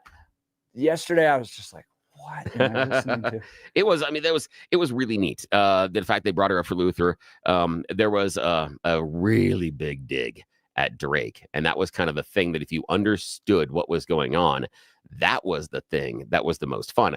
I did like Samuel L. Jackson. And again, you have to understand the performance that's going on there, is Samuel L. Jackson was really America's conscience. Samuel L. Jackson was coming on there saying, no, hold on, son. You can't be doing this kind of stuff. Tighten it up. And so he was that, I don't understand what you're doing. That's the first break there, is Samuel L. Jackson giving voice to, there are a lot of people that have no idea what you were just doing. Let's tighten it up. Let's do something else. And that's kind of where the show went. It was a really nice nod and a very nice moment of being self-aware by Kendrick, by putting Samuel L. Jackson in that role because of what he did during the music. Where's the country halftime shows. They haven't had a country halftime show in a long time. I'd have to go back and look. There are a couple, but I have to go back and look. Then again, though, the pop and the R&B era are fairly dominant as far as unit sales and everything else. So that's part of it. Also, I don't think you can necessarily take the country artists and bring them into New Orleans. It might also be venue. That when you're in New Orleans, bringing in Morgan Wallen and Travis Tritt may not be Carrie Underwood. Yeah, may not be the best look based on where they are. So that's, I think, the other part. The thing that was really cool. So it's Not Like Us. That was the song. That's the song. And if people aren't aware of this, I'll try to break this down really quickly. There's a feud going on between Kendrick Lamar and Drake. And, well, not anymore. Kendrick just buried it. It's done. Drake did kind of a diss song in some of his lyrics towards Kendrick. Kendrick came back and did a song, Not Like Us, and has some really pointed lyrics towards Drake inside the song. That's what everybody was waiting for. And that song, that is the diss track against Drake, went to number 1 and then won 5 Grammys. 5 Grammys. So think if you're Drake, the song that Kendrick took aim at you with wins 5 Grammys. Then Kendrick goes to the Super Bowl and performs that song and teases it not once but twice in his performance. And then when he does it, it's not, and the line that is the biggest line in there that is taking aim at Drake, Kendrick doesn't finish it. The crowd does. That's next level trolling. That is unreal, where Kendrick paused and the crowd knew it enough to overwhelmingly finish the diss against Drake. I was like, oh, that's gotta hurt if you're a Drake fan. That was a really tough one. And I love early on in the performance, he talks about they played the opening bars from Not Like Us. And he goes, nah, not right now. He goes, because they like to sue. And he goes into another song. I'm like, oh, because Drake is suing Kendrick and his music rep for defamation because of the song. You got it. That's dude. Yeah, I know. If you knew, you knew. Just there has not been a country music singer in a halftime show since Shania Twain and No Doubt in 2003. Wow. It's been 22 years. Yeah. Wow. They haven't put country out there. Yeah, that's okay. You know, again, it's the other part was that Serena Williams being out there. Ouch. Oh. That was huge because it's after the Drake diss line and she's up there. 2 things. First, she's dressed in blue. If you know, you know, based on West Coast, what this is doing, what Kendrick is doing, and how she performs on stage. Again, if you know, you understand the message she was saying, but more importantly, she used to date Drake. So the fact that she is that Kendrick in the song where he's dissing Drake brings the ex up on stage and has her dancing to his diss track. I mean, the layers of burn that Kendrick laid on top of Drake were absolutely phenomenal. It was really good, but you had to understand what he's doing. Someone posted yesterday the halftime show would have been more entertaining to just watch Donald Trump sign executive orders. Yeah, I saw that. And that would have been boring. That would have been just and again, you had to understand what Kendrick was doing. You had to understand his music. You had to understand the genre. And I talked about it last week on Friday. I said that this is a strange choice because Kendrick doesn't have a catalog that is widely known. There aren't enough people inside that demographic that are casual listeners to understand and listen and connect to what he's doing, because you don't have enough of the songs that have played enough on the radio for you to go, oh, he's the person that does that. His albums are an R&B rap genre. If you're not listening to those music stations, if you're not streaming that, you're going to miss out on his stuff. So you didn't understand what he was doing. But visually, what he did on stage, if you know, you know. And again, Serena Williams, dude, that was rough. Bring back Left Shark. All right. Billy, why don't you tell us about our friends over at Colorado Wound Care? We have got a brand new advertiser. We talked with Jennifer a couple of weeks ago here on the show. And here's the deal. This is Wound Care Associates of Colorado. And they are changing the game here in Denver with how they are approaching a problem. The problem being chronic wounds, that slow healing cut, those diabetic ulcers, those pressure sores. Ignoring them doesn't fix the problem. But there are a lot of wound care treatment facilities out there that just want to maintain it. That's not fixing it. If you broke your arm today, you wouldn't walk into the doctor and he's like, well, let's just hope it doesn't get any worse. how about we fix it, doc? If they came in and like, oh man, let's hope that finger doesn't get more dislocated. What? Hold on here. That's not really what we're doing here. I thought we had to take care of this. That's why Jennifer started Wound Care Associates of Colorado. She had a tragedy in her own life. Her uncle, who had diabetes and neuropathy, some other issues, got a small cut on one of his toes. Small cut. Given everything else Uncle was dealing with, not that big of a deal. He ignored it like most of us would. It didn't get better and didn't get better, and then started to get a little red and it hurt. So he decided, let's go get this thing treated. He went into a medical facility. They took a look at it and went, oh, this is infected. They started doing some treatment. That didn't work. And eventually it led to an amputation of part of his foot. But it didn't end there. Because the infection had gone on so long, it had gotten into his blood system, his organs, and his bones. He passed away 3 days later from a simple cut on his toe. I mean, that torn skin, that torn flesh, the torn tissue, that is the perfect place for dirt, germs, and bacteria to get access to your body. That's why you need to talk to Wound Care Associates of Colorado, because they want to fix the problem, not just maintain that chronic wound. But there's something even different that's better about them, because they are going old school. They are giving you the concierge medical treatment that we used to get back in the day. They make house calls. Their wound certified nurse practitioner shows up at your home at your convenience and gives you the treatment that you need in the comfort, privacy of your home. This isn't about going to an office. This is about sitting in a waiting room. My aunt developed MRSA because of a chronic wound she had. She didn't have MRSA when they started treating the wound, but because she was exposed to it during the treatment, she spent time in the hospital and eventually had some amputations. Don't ignore the problem. Fix the problem, and do it in the comfort and privacy of your own home. It can't be easier. They're changing the game, and let them show you what they can do. Wound Care Associates of Colorado. You get the convenience, comfort, and privacy of treatment in your own home. It is a personalized treatment plan to make sure that your wound heals, and you've got improved healing outcomes because they want to fix it. They want to make sure that wound gets better. There are other places out there that just want to maintain it. We talked about that earlier. That's dumb.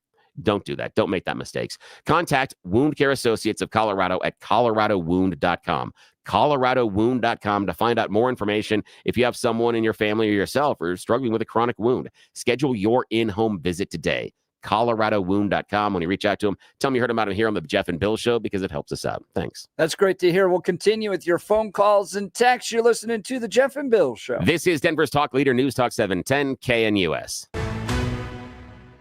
At this hour, I'm Christina Owayo in Dallas, and here are your top stories. Funding for the Consumer Financial Protection Bureau was cut off just 2 days after DOGE entered its headquarters on Friday. The Office of Management and Budget Director Russell Vought, who is also the acting head of the CFPB, stopped the flow of all new funding to the agency. Vought was chosen to take over from Treasury Secretary Scott Bessent as interim head, who had temporarily led the agency after President Donald Trump fired its previous director, Rohit Chopra. Vought saying, pursuant to the Consumer Financial Protection Act, I have notified the Federal Reserve that CFPB will not be taking its next draw of unappropriated funding because it's not reasonably necessary to carry out its duties. The Bureau's current balance of $711.6 million is in fact excessive in the current fiscal environment. This spigot, long contributing to CFPB's unaccountability, is now being turned off. CFPB was originally proposed in 2007 by Elizabeth Warren, then adopted by Barack Obama. Authorities say the remains of all 10 people killed when their small plane crashed into ice on the Bering Sea have been recovered. The Nome Volunteer Fire Department made the announcement on its Facebook page Saturday afternoon. The Bering Air single-engine turboprop plane was traveling to the hub community of Nome when it disappeared Thursday afternoon. It was found the next day after an extensive search. In Dallas, Christina Owayo, Salem News Channel.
Welcome back to the Jeff and Bill Show. We're talking all things Super Bowl this hour. What did you think of Trump being there, the patriotism, Taylor Swift, the Chiefs losing, Mahomes on his back, the halftime show, the commercials? Bill, this commercial struck me as desperate. This is the Bud Light. You don't go fishing tomorrow? I got a colonoscopy tomorrow. Fellas, excellent crew lane party. They're on their way. Right here.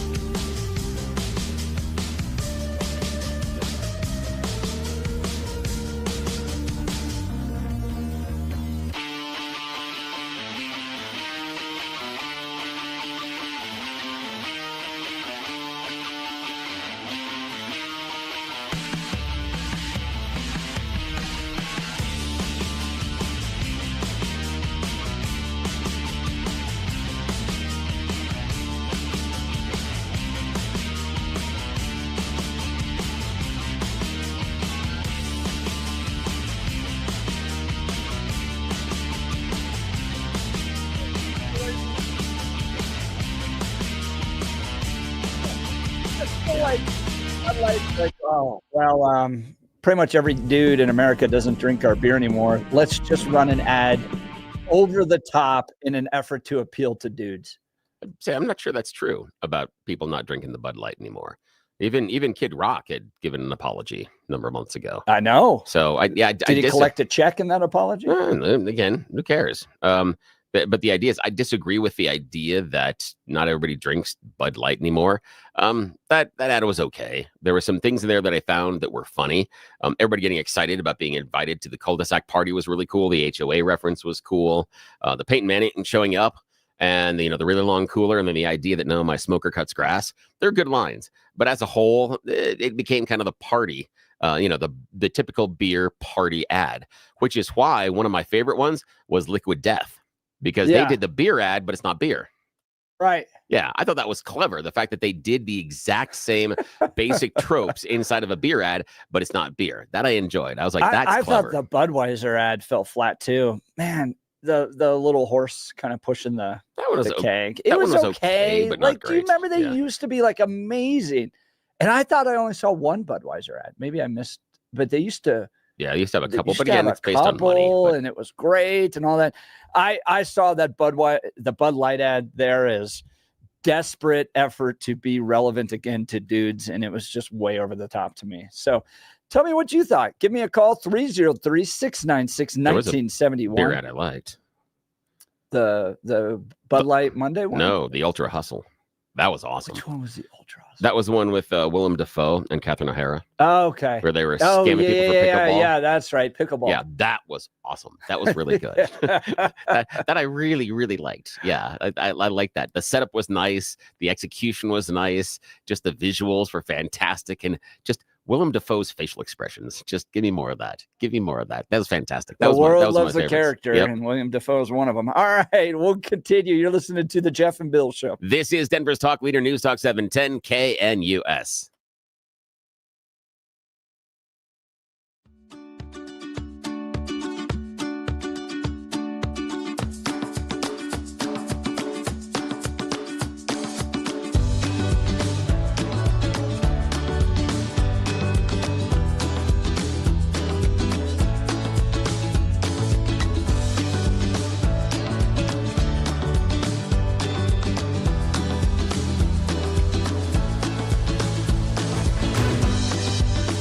At this hour, I'm Christina Ohio in Dallas, and here are your top stories. The USAID has been in the spotlight recently as Elon Musk's Department of Government Efficiency, aka DOGE, has been auditing the organization to figure out what American taxpayer dollars are being spent on and how his department can cut the waste, fraud, and overspending from the budget. Some of the payments he found are more than questionable, such as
That's what you need to know at this hour. In Dallas, Christina Ohio, Salem News Channel.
Welcome back to the Jeff and Bill Show. We're covering all things Super Bowl the day after, a wild one. Feels good to be a Broncos fan, doesn't it? I like this one. Rocket Mortgage on John Denver, Country Roads.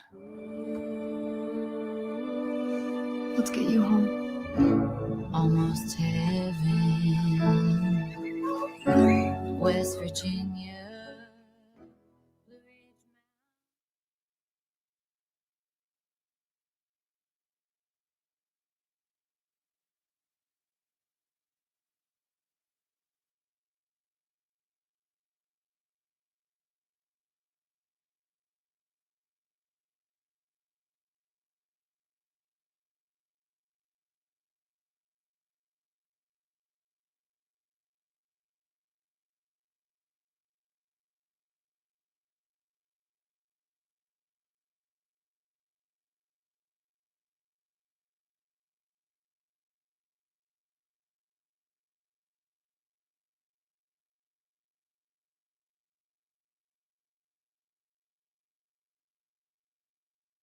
Of basically yearning and longing for home ownership.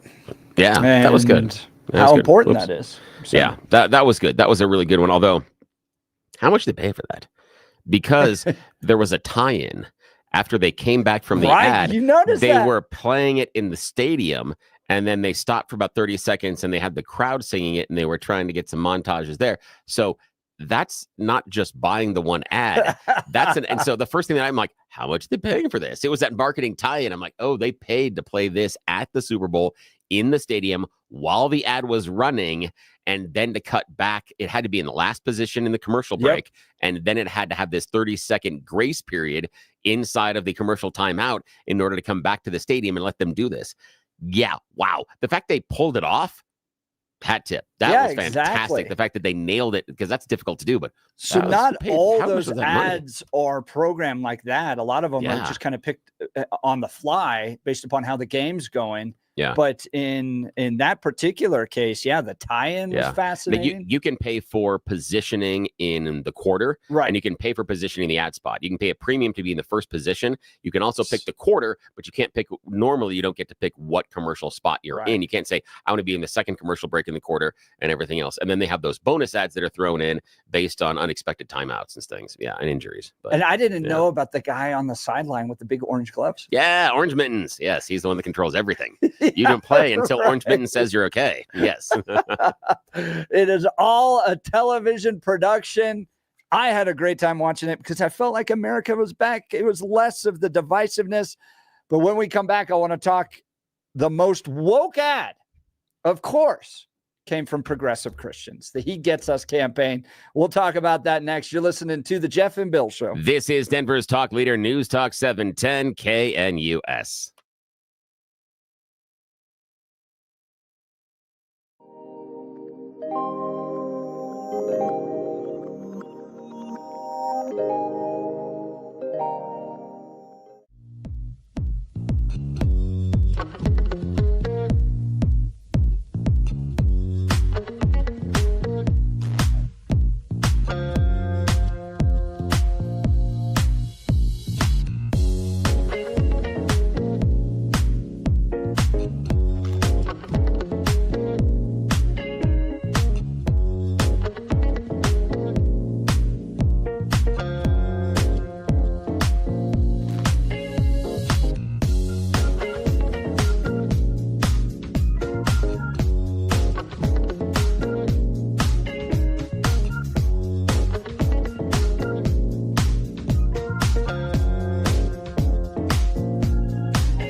It is 8 a.m. in the Mile High City. Good morning, Denver, Colorado. You've tuned into the Jeff and Bill Show. News Fox 710 KNUS. I'm your co-host, Jeff Hunt, along with Bill Portman and you. It's out of the right, left, and center. It's Monday, February 10th, 2025, and we are here, Billy and I, to nurse you back into action after last night's Super Bowl. Hopefully you had a lot of fun. As a Broncos player, I couldn't be more thrilled. Broncos player, Broncos fan. So I couldn't be more thrilled. It was awesome to see Mahomes lose. That was great. And every time he hiked the football, that pocket collapsed. Oh, that was glorious. That was glorious. You remember when Bill, you were perfect on this. Yeah. We were about to beat the Kansas City Chiefs, and we lost because they blocked our stupid field goal at the very end. And then to just see the pocket collapse over and over again, we felt like Nelson just pointing. So nice. Yes. Yes. That was so nice to see. And again, only because Broncos fan, I couldn't stand having the Chiefs win 3 in a row. I mean, it's the first time someone in your division, yay, it kind of shines a light on the division. 3 in a row? No, because those people are going to be talking about it forever. So yes, no, that's going to be bad. It was nice to see. And it was, again, you always have this. Okay. Talking with one of my kids yesterday, had a really nice insight that it is, and it was a professional wrestling insight, that in professional wrestling, that it is the faces, the good guys, that get the cheers, but it's the heels, the bad guys, that sell the tickets. Yeah. And in football, it is the offense that gets the cheers, but it's defense that wins championships. That is still true, even in this offensive heavy game. At the end of the day, in the Super Bowl, defense still wins championships. And that was cool to see. So would love to hear from you as to what you thought of the Super Bowl last night. I want to get into this hour, the He Gets Us ad campaign that's been running the last few years. Is it effective? I don't think so. In fact, I was texting back and forth with good friend of the show, Justin Falk, who's the director of Am I Racist and What is a Woman, who actually produced a Super Bowl commercial one time. He won the Doritos contest, the one with the flying baby. That's his son. He won it. So I was texting with him, and he was going to join the show, but he had to catch an early morning flight this morning. And he goes, I'm going to call it now. This was hours, even before the Super Bowl started, that the most woke ad will come from the progressive Christians. And true to form, I think the most woke ad was the He Gets Us ad. And I don't think it's all that effective. But let's get into that and more. We'll talk about it. But first, news and comment with Blake Olson. Blake Olson. Blake Olson, news and comment. All right. Thanks a lot, Jeff and Billy. 17 and partly cloudy in Denver. Actually, it's 19 now. Expecting a high of 36 today. The 7-10 5-day forecast coming up. Our top story, a jackwagon who ran with the Sudan Palestinian flag during halftime of the Super Bowl last night is being banned from NFL stadiums. The backup dancer displayed the flag during Kendrick Lamar's performance before being tackled by security. It was a nice tackle, too. The NFL said no one involved with the production was aware of the individual's intent. It was not planned and was never in the rehearsal. No, and that guy, you didn't even see it on the actual production. Yeah, so they did a good job of keeping it out there. And it's film, cell phone footage from people that were in the stadium where you see it. And the guy's jumping on top of the car with the Palestinian flag, and then he jumps down, and security's trying to get to him, and he runs around a little bit. Yeah, they did a good job keeping him out of the frame. Didn't see it. Like you said, it was a cell phone video. I mean, Blake and Bill, I'll ask you this too. If you're a Palestinian supporter, like I spent 4 days with them at the DNC, these guys didn't protest the RNC. They protested the DNC. Now their person lost, and Donald Trump doesn't care at all about it. Wants to take over Gaza. Is like, yeah, we're going to make it, Mara Gaza. Right, and 2 countries have already said, "Oh no, we'll go. We'll rebuild." What? Lindsey Graham's all upset, and then 2 countries. Who was it? Jordan and someone else said no. Probably. Yeah, Egypt. Yeah, maybe it was Egypt. But I mean, they made this is what I was trying to figure out. Spending 4 days with them, they went all in on the Democrats because my thesis is. They felt like they could peel off a major party, right? Like there's 2 major parties in America. We could get one to abandon the Jews, and it's not going to be the Republicans. It'll be the Democrats. And so they went all in. 4 days of protests, right? And hesitations taking place within the Democrat Party, whether or not they're going to support Israel as much as and then they lose big. Donald Trump's in. He's come up with his Gaza plan. And then you got one guy with a flag running around the Super Bowl. Congratulations. You've got to be at the lowest point in the advocation of your issue. Right. at this point. The only thing that I'm going to nobody say, likes you on college campuses anymore. All the disruption. Right. Go ahead, Bill. the only thing I'm going to say is the group Muslim Americans for Trump is now Muslim Americans for Peace. They rebranded in the last 10 days with the name because, well, now that they said they were for Trump and things are turning out this way, people are asking questions. Or were People in they their named that communities. before the election? Yes, So they were. They were the ones that did all the organizing in Michigan and up in that area. In fact, their headquarters, I believe, are in Dearborn.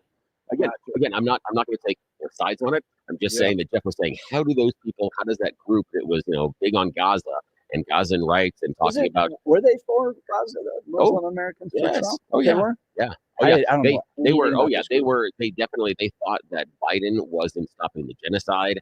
They thought that the Americans were wrongly prosecuting the war. We were giving Israel too much aggression. We weren't doing enough, and because of that, they weren't going to support Biden, and they were going to support Trump. And we talked about that being a really weird choice before the election, and now afterwards, they turned around and changed their name. I could see them being tired of wokeness on the left, right? All the rainbow mafia, this all was that not stuff. wokeness. They weren't frustrated with that. No, this was Gaza. This was Palestinians. This was Israel. Specifically. That's what they were looking at. Yep, that's what it was. And now they have turned around, and that's why now it's not about the wokeness. Because if it was about the wokeness, it wouldn't be Muslim Americans for Peace.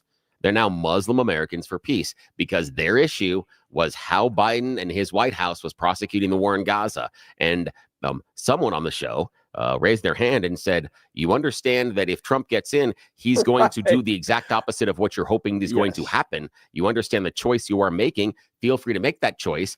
And ta-da! Here we are. Right. And now they changed their name. Yeah. So again, if you're asking, Jeff, you're asking, what about all those people that are thinking about this in Gaza? There's your answer. The Muslim Americans for Trump changed to the Muslim Americans for Peace, telling you exactly how happy they are with their choice. They deserve everything they got. They voted for it. They chose it. This is what he said was going to happen. They get everything they get for what they did on October 7th. But the thing is this, Trump didn't pull the wool over their eyes and didn't lie to them about it. Not at all. He is who he is, and we could all predict this. They just didn't. They were so mad at Biden, they made a different choice. So that's how they feel now. How much do you feel like in the Middle East, and we've gone off on a little bit of a rabbit trail, but it's relevant because it happened. It showed up at the Super Bowl last night. Yeah. Like, it seems like the Middle East is just kind of done. What do you mean by done? With Iran, Hezbollah, I agree. Palestine, they're kind of like, it's this constant effort to remove the Jews from the face of the earth. We could just, settle in and live our lives. I'm not certain. I'm not sold on that yet.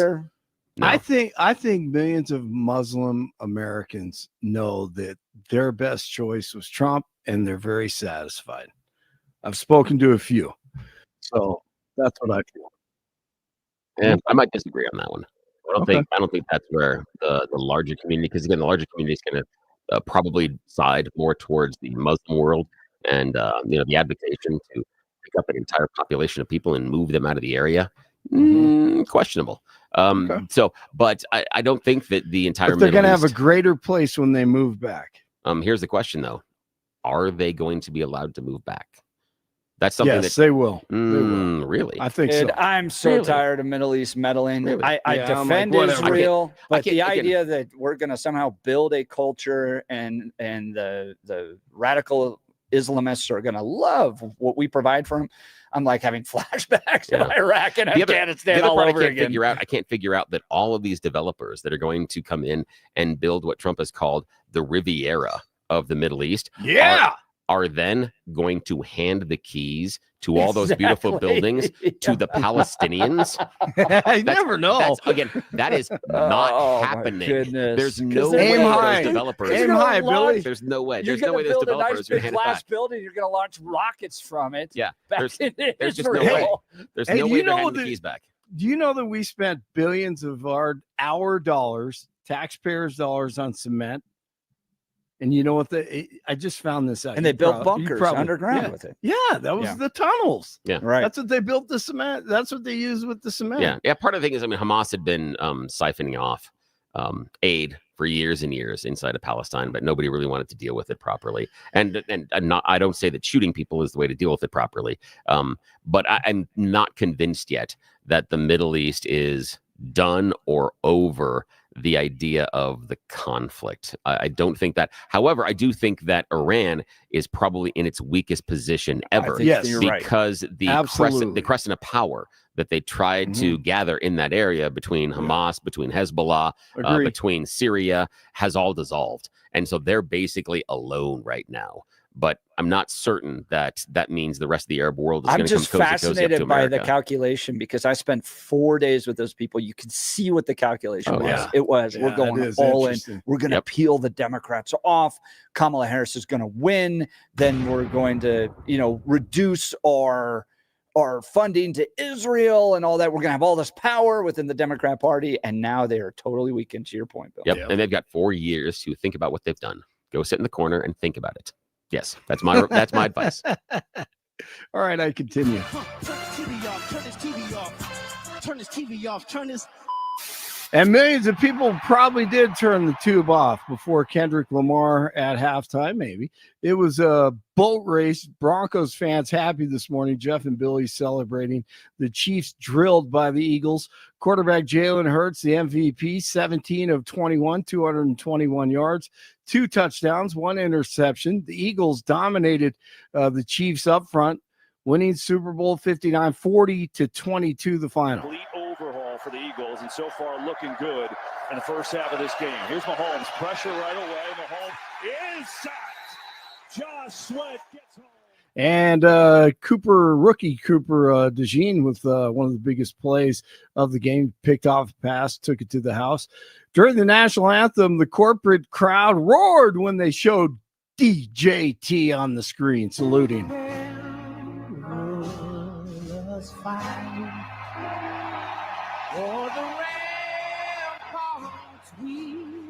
Okay, I'll give it to Billy there. Yes, there were a lot of Chiefs fans there cheering him on. And then we had Swift, Taylor Swift. She comes up on the Jumbotron or scoreboard or whatever you want to call it.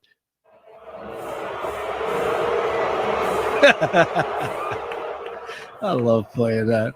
It is a corporate crowd, yeah, and that was more than likely a lot of Eagles fans. But what an ugly game. Great game for the Kansas City Chiefs. Let's see, what do we have here? Brett Baer interviewed DJT on Fox before the game. I don't know if it's kickbacks or what's going on, but the people, look, I ran on this and the people want me to find it. And I've had a great help with Elon Musk, who's been terrific. Bottom line, you say you trust him. Trust Elon? Oh, he's not gaining anything. In fact, I wonder how he can devote the time to it. He's so into it. But I told him do that. Then I'm going to tell him very soon, like maybe in 24 hours, to go check the Department of Education. He's going to find the same thing. Then I'm going to go to the military. Let's check the military. We're going to find billions, hundreds of billions of dollars of fraud and abuse. And, the people elected me on that. And Elon and Doge are moving and mowing down corruption like the Eagles did the Chiefs last night. Merchandise printed up for a possible Chiefs three-peat will be donated. Once again, they do this every year. The NFL partners with a charity called Good 360 to send that merch across the country and abroad to people in need. In the past I'll buy that Super Bowl. Yes, I would absolutely buy that. I would love to have open the bag. A Kansas City three-peat shirt just to wear that to Broncos games. That'd be fun. I would pay for that. Well, let's see. The countries that receive these in the past, Ukraine, they don't need any of that. They have plenty of our money. Mongolia, Georgia, Estonia, and Latvia. So I love seeing that stuff, man. Wouldn't it be fun to have a three-peat shirt that never actually came to? Cool. It's a constant reminder of how close the Chiefs got, and they never were able to reach it. Oh, as a Broncos fan, it feels so good. It's a great day for you, no doubt.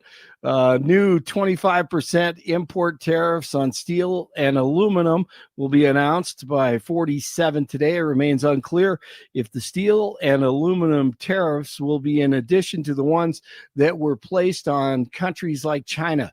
Republican lawmakers in the Senate and House are in a race to advance DJT's agenda. It comes as the two chambers are pushing two different legislative packages.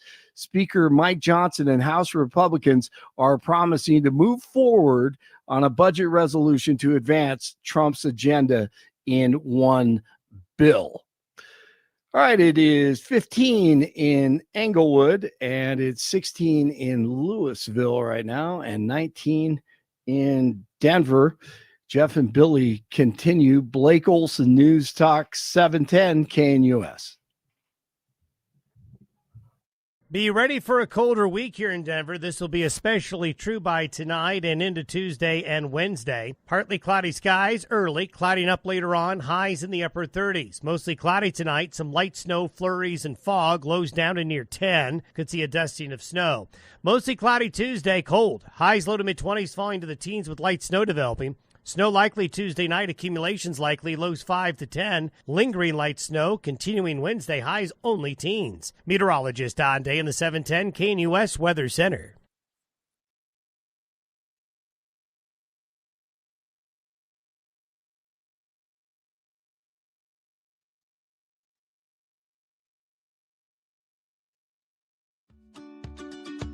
Welcome back to the Jeff and Bill shows. Texting back and forth with friend of the show, Justin Falk. He's the director of What is a Woman and Am I Racist? He lives here in Colorado. Been on the program lots and was hoping to get his analysis of the Super Bowl commercials, but he's traveling today. But he did tweet this out, and I think it was exactly right. My Super Bowl prediction: the only woke commercial this year will come from progressive Christians. And you saw yesterday during the Super Bowl, as you've seen with previous Super Bowls, the He Gets Us campaign. Now, Natasha Crane on X has a good synopsis of what it is. The ad is titled, "What is Greatness?" It shows a series of photos of people helping each other in various, often sacrificial ways. For example, they show people helping someone push a car out of snow, someone donating an organ, a woman saving another woman from a car accident, and other uncontroversial actions. Embedded in these shots are also a couple more culturally charged examples, including a man washing the words "Go Back" off of a building, presumably an immigration reference, a man wearing a John 3:16 hat hugging another man in the middle of what appears to be an LGBTQ pride event. All of this set to the song "Personal Jesus," written by Depeche Mode, the idea being that you can be Jesus to someone else by being great in these ways. The ad ends with the words, "Jesus showed us what greatness really is. He gets us, all of us." As in the previous years, there'll be Christians defending these ads as being helpful in generating interest from non-believers in learning more about Jesus. And as in previous years, others are saying that these ads are actually harmful to the cause of evangelism because the campaign reinforces what culture wants to believe about Jesus while leaving out what culture doesn't want to believe. If culture's wrong ideas about Jesus become more deeply seated due to the campaign like this, it simply makes it harder for biblically faithful Christians to share about the real Jesus, a Jesus people don't often want to hear about. Bill, what did you think of the He Gets Us ad campaign? Weird choice of song. That was bizarre. The Depeche Mode song, especially if you, again, this is the problem that I have with my brain. The origins of that is about Elvis. That's the really weird part. Yeah. I didn't know that. Yeah. The origin of the song is Martin Gore is the member of Depeche Mode that wrote the song. Took inspiration from Lisa Marie Presley's book about Elvis and Priscilla Presley and things. And so the idea of that relationship and someone being, your own personal Jesus, which was weird. That to me, I'm like, this is a weird choice as far as the ad. The thing that I enjoyed about it was the idea of just opening your heart to everybody. There was a idea that kind of like no prejudice type of an idea that, you accept all and you try to help all. It's the idea of, Jesus' message of doing, for the least of us. That was kind of what I got out of that one. It was a decent message. I don't think that it necessarily persuaded anybody to go one way or the other per se, but it was an interesting message. And the John 3:16 shot was the one that got me too. I was like, that's interesting, and that was an interesting. But it was a shot that, if we're talking about some of the things that Jesus did over the course of his life, you could see him making that same choice. So I understand where they were going with it. I'm not necessarily sure that it persuaded or did anything to motivate anybody closer to either the church or to their version of the church. But yeah, they got me the whole time, though, as I'm going, this Depeche Mode song. Why are we choosing this Depeche Mode song? That's what I'm doing the whole time, because I understand the reference, understand where the Depeche Mode song comes from. I know the album. I know the visuals behind it. I'm just like, it's a weird choice. It's kind of like the one, what's the other one? The one we got here, the Him and Hers ad, the song they used behind there. I'm like, that's a weird choice if you understand the artist and what he's doing inside that song. It's not really doing what you're saying it's doing inside the advertisement. The advertisement's somewhat of 180 degrees away from where some of that music is. But oh well. Yeah. So for me, it is this kind of portrayal of, and it's a critique I had of Jimmy Carter too, of the idea that Jesus was just kind of a hippie. He was, just kind of all about love and acceptance and peace, man, and your own personal Jesus and all that stuff. And I'm going, no, there's a real call to repentance. So what brought me to faith was somebody being very frank about the impact of sin in my life. Yes, God loved me. God created me. God died for me. But Jeff, you've got a really big problem. You are deep in sin in your own life, the way you look at the world, your sinfulness, all that. And you need to get very serious about your salvation, or you're going to spend eternity in hell. And I did, and I called out to God, and that was my conversion. And so I have a few critiques. One, when Jesus is just kind of your the nice little guy that's going to always love everybody, welcome everybody. That's contrary to a lot of the gospel message, which is a deep call to repentance, to the salvation work that Christ did on the cross. That, he didn't just die because he was a good guy. He died to pay the penalty for our sins. So that I think is really important. And two, I don't like it when the critique is often against the conservative Christian, right? So if Jesus loves everybody, right? This was a good tweet out there yesterday. Well, what about a street preacher hugging a January 6er, or somebody with a MAGA hat, or Jesus weeping over somebody that had a double mastectomy as a result of the LGBTQ? Why is it always the conservative Christian that needs to be portrayed as being more accepting? I think that sends a kind of a gut punch to the church, where it's like, no, the problem is you guys. That he gets us at is saying, really, if it was just conservative Christians that were more loving, then everything would work out and you'd have more people in your church. And it just always feels like it's that directional. So those are the critiques I have on that type of ad campaign. But, look, if it brings people into the church, I'm all for it. Right. There's this often effort to, if it's not perfect, I'll bash it all the time. Right. Yeah. I've met, I don't think he's a very good pastor, but who's the guy down in Houston, the mega church? Who's like super happy all the time? I forget his name. Osteen? Yes. There you go. Joel Osteen. Right. He annoys me. I don't really like him. Personally. Right. Yeah. I understand that. Yeah. I've met really deeply held Christians that have come out of that church, and I go, maybe I shouldn't be so judgmental all the time. So, I think there's an effort sometimes by conservative Christians to jump in and judge this stuff and be like, this is terrible. How? Okay. Right. Well, look, if it brings people to Christ, I'm all for it. Do I agree with everything? No, I don't. I think there's problems with it. I think there's some unintended consequences or maybe some intentional consequences with the He Gets Us ad campaign that I just laid out. Some of the aspects I don't like about it, but brings people in. There is something there that I think is somewhat telling, and why those ads at some point when you're talking about, and why the Christian conservatives are the ones that feel like they're ostracized in messages like that, in part because of, and this is my opinion, the explanation that you just gave right there.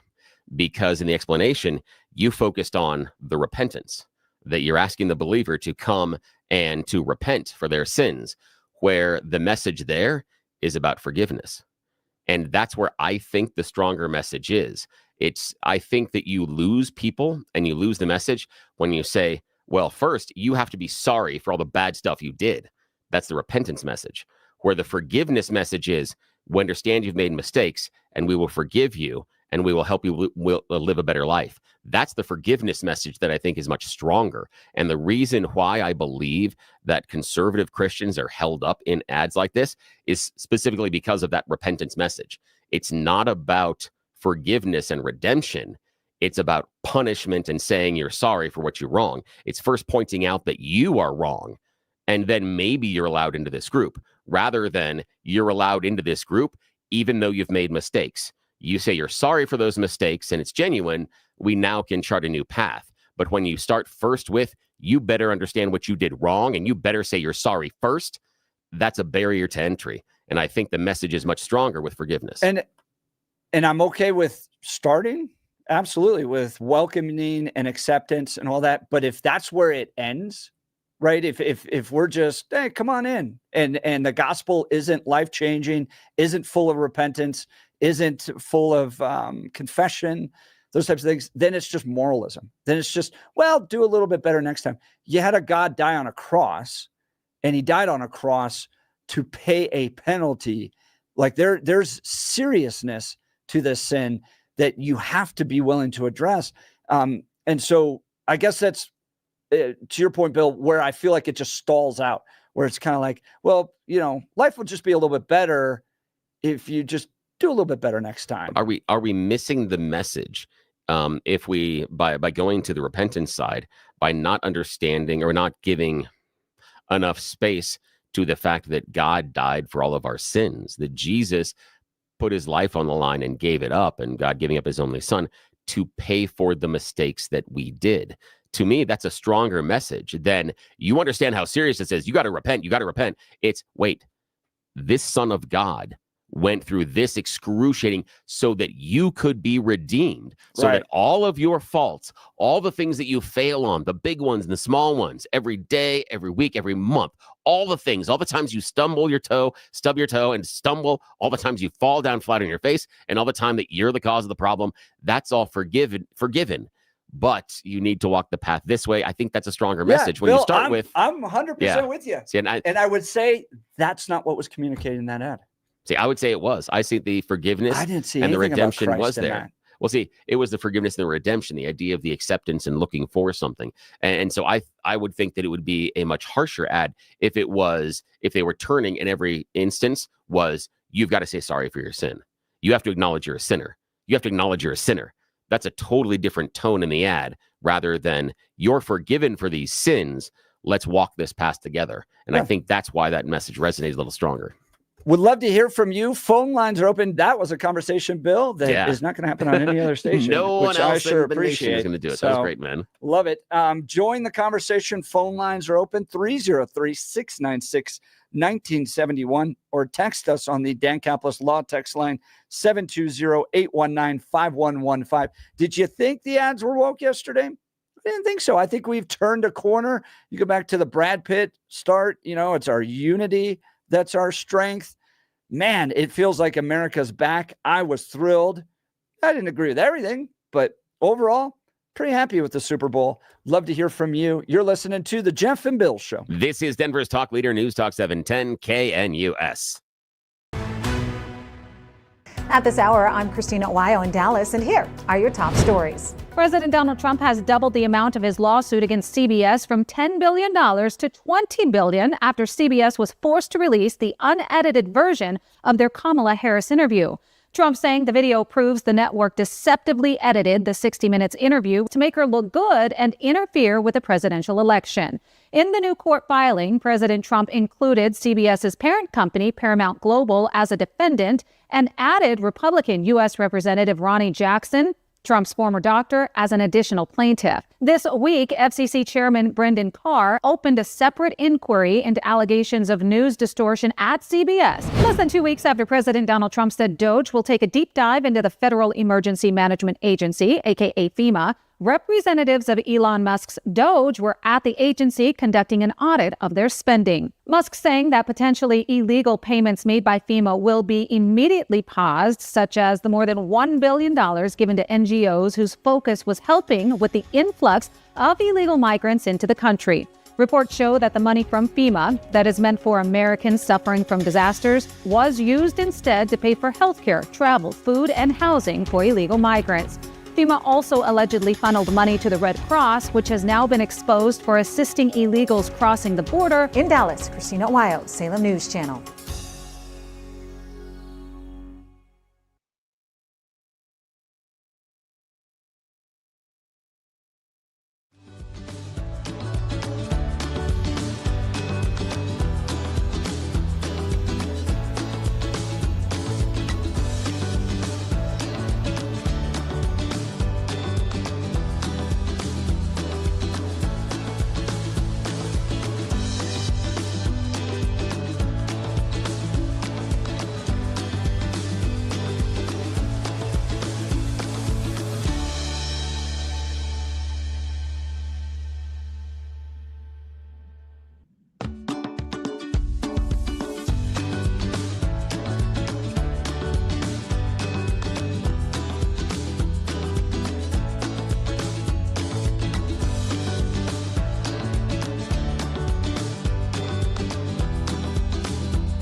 Welcome back to the Jeff and Bill Show. Lots of text messages coming in about the Super Bowl yesterday. 5556. One performance in the Super Bowl that I didn't hear anyone talk about was the Lady Gaga song to commemorate the victims of the terrorist attack. It was amazing.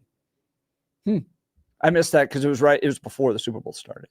Do you remember? Did you hear I didn't that watch. No, I didn't watch that one because I know that she's got a new one. She was out. I remember seeing the Denver or tail end of something it. She was or other. out in the in Bourbon Street. She played. Oh, so know. That's interesting. And considering what New Orleans went through, it was a really fun celebration of all things kind of Mardi Gras. Yeah, New Orleans culture. Question. I like that. Here's a question. We haven't touched this one yet, and I didn't even prep you on this one, so we're doing this together. Let's do it. National Anthem. Did you hear it, and what'd you think? Yeah, if you did, it was okay. I like Chris Stapleton better, but I there's nothing like offensive about his portrayal of it. It was just kind of like, okay, it was jazzy. It was fine. Yeah, it was. What'd you think? I like, again, the Whitney Houston, that one like really is the one as far as a standard performance. Yeah. But there's something that I appreciate inside of music. And this is one of the reasons why music does something for me that is different than all other types of media. And it's because music is really the only one where it's okay for you to rip off somebody else's work. It's okay for you to take somebody else's song or a song someone else has written and then give your own interpretation. If Jeff and I showed up tomorrow and like, hey, look, we rewrote War and Peace, you'd go, just shut up, stop that. Or we started off and we said, you know what we're doing? We're remaking Star Wars. Jeff would have no idea what we're doing, but still, people would laugh at us. Beam me up, Scotty. Exactly. Thank you, my friend. I appreciate that. And so that's the thing. You're not really allowed to do that in any other genre other than, music. Jeff and I couldn't go out and say, look, we've redone our favorite Van Gogh and Picasso paintings. Buy them now online. No one would care. But you can redo a song and give it your own. Some can be really good. Some can be really bad.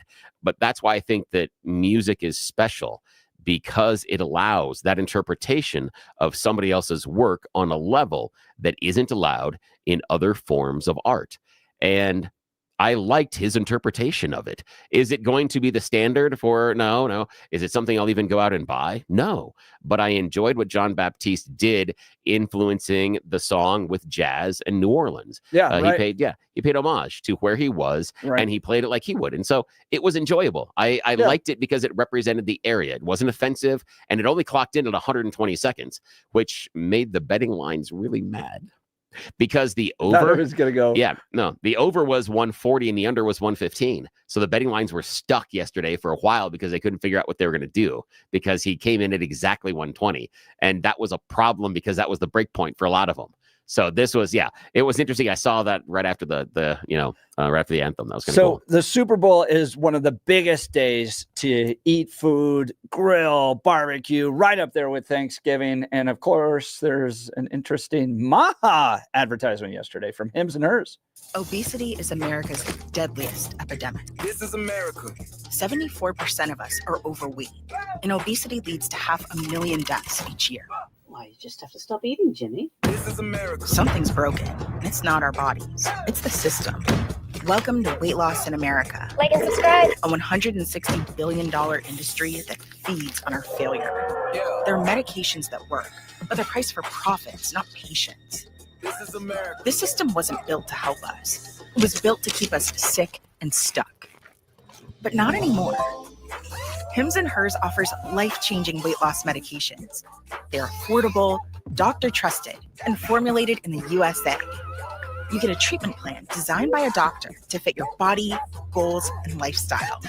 You deserve to feel great in your body. This is the future of healthcare.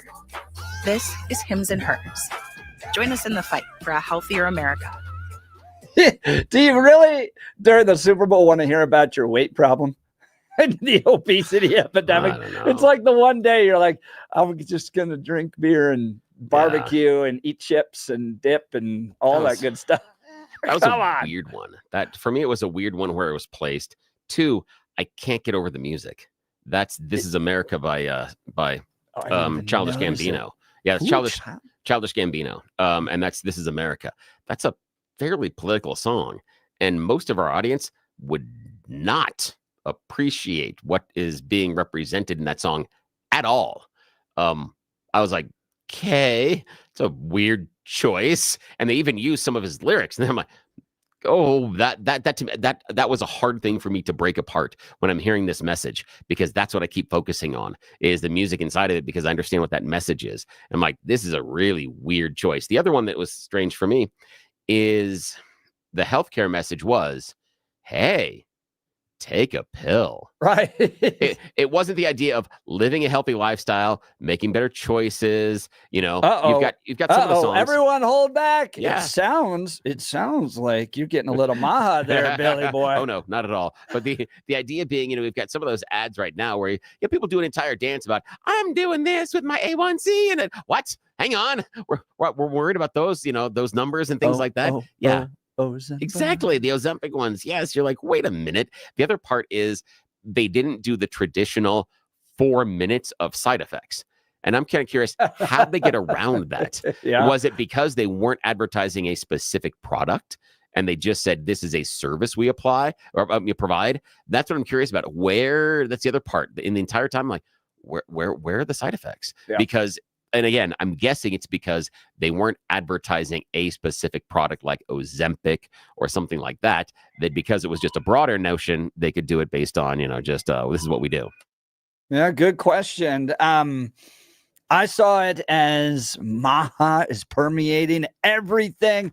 Robert F. Kennedy's going to do a great job, but we're waking up to the fact that we are over-injected, obese, suicidal, dependent upon the government, eating crummy food all the time that's giving us bad energy, and it's got to be addressed, and it's permeating even Super Bowl culture, which is awesome. So on that note, I think Robert F. Kennedy could possibly be confirmed this week, get through, start handing him the reins, and things can start to take shape over at HHS.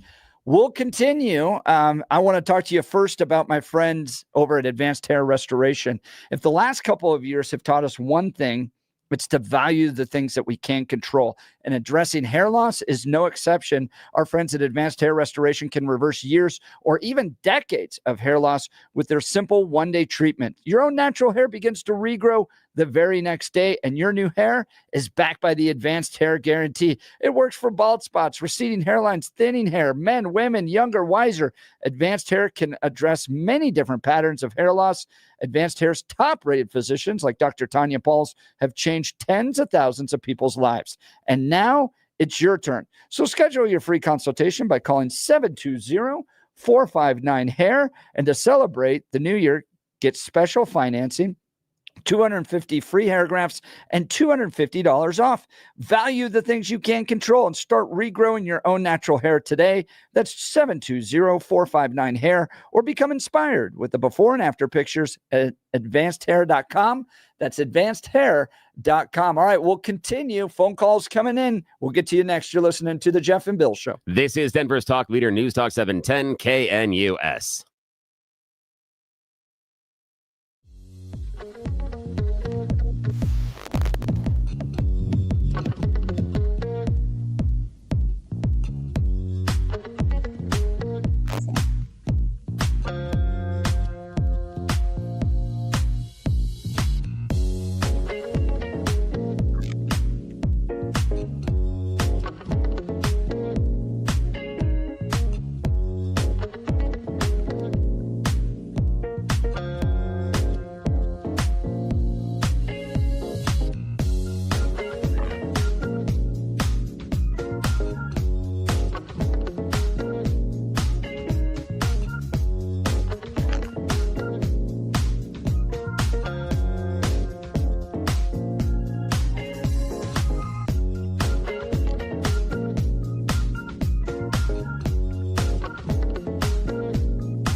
Welcome back to the Jeff and Bill Show. Let's go to Carol Lakewood. Good morning, Carol. Hi, how are you doing? How are you doing? Okay. Well, they talk about the national anthem all the time. The best one was Whitney Houston. And somehow, I saw Cher do the national anthem on the Broncos Super Bowl in Atlanta. Oh, nice. You should pull it up because she was spot on. I mean, I don't really care for Cher anymore, but she actually did a really good job doing the national anthem. You should pull it up on Has YouTube. anyone at the Super Bowl done a really bad job? Bill, do you remember anybody, Carol, that did a bad job at that level? I have to think. There might be some. Probably a bad job, but I don't know. But I couldn't believe Cher. I didn't even realize she sang the national anthem at the 1999 Super Bowl. I can't remember that. I can't remember it. So you should pull it up on YouTube and play it over the radio because she was perfect singing it. She was probably better before Whitney Houston came on, because what they should do with the national anthem is just put Whitney Houston singing it instead of all these people that come on. The AI version, the holographic version of Whitney Houston. No, it's the actual. No, but I mean, she sang. Yeah, but she's not live anymore. No, but you can just replay it. I mean, that was the best rendition of the national anthem I've ever heard with Whitney. Yeah, I think that was the best. The thing for me is I want to see it performed live. If you're just going to, at something like the Super Bowl, if you're going to go, and now press play. I'm not as excited about that. Okay. But yeah, just go ahead if you can find the YouTube version of Cher singing, because you see a young John Elway, you see Romanowski standing there. She really did a good job. I was surprised. And also, you should tell Dan Kaplis that he cannot pick big games like that, because he picked Notre Dame over Ohio State. Yeah. They killed him. He picked Kansas City over Philadelphia, and the whole state of Colorado, I think, was for Philadelphia. Yeah. Now, here's the thing is, now, Carol, we just, and next time, if you get a chance to talk to a good friend of ours, Dan Kaplis, we love him. Think he's a great guy, stand-up dude, wonderful lawyer, great talk show host. Just remind him, these guys over here on this radio station both picked Philadelphia. Just saying. Okay. If you have a chance, I'm just saying, But I don't really care for Dan Kaplis because I had a car accident in 2017. He never called me back.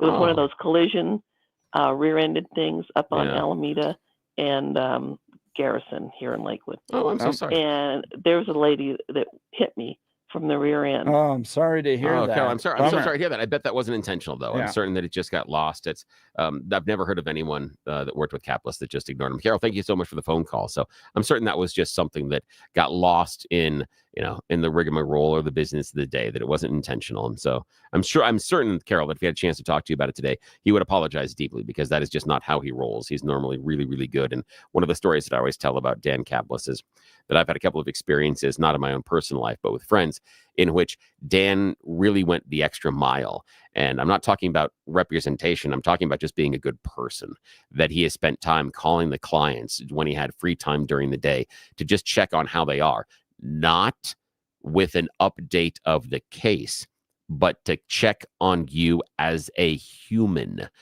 That doesn't happen. You don't get that level of personalized service with most law offices. They want to make sure the check clears and they'll update you on the case.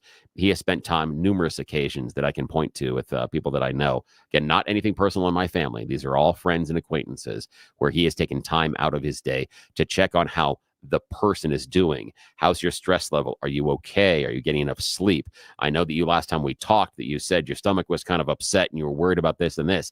How are you feeling? Not discussing case matters, but talking about who you are as a person. And in my book, that makes Dan different than most of the other guys out there. I agree with you. I've known him for well over a decade. Absolutely fantastic. Appreciate you, Dan. So in the 9 o'clock hour, are we saying goodbye to the penny? Ooh. DJT and Jared Polis agreeing it's time to stop minting the penny. My goodness. New York Times reporting that Trump has ordered Treasury Secretary to stop minting pennies. Can he do it? It's not really clear, but Trump is right.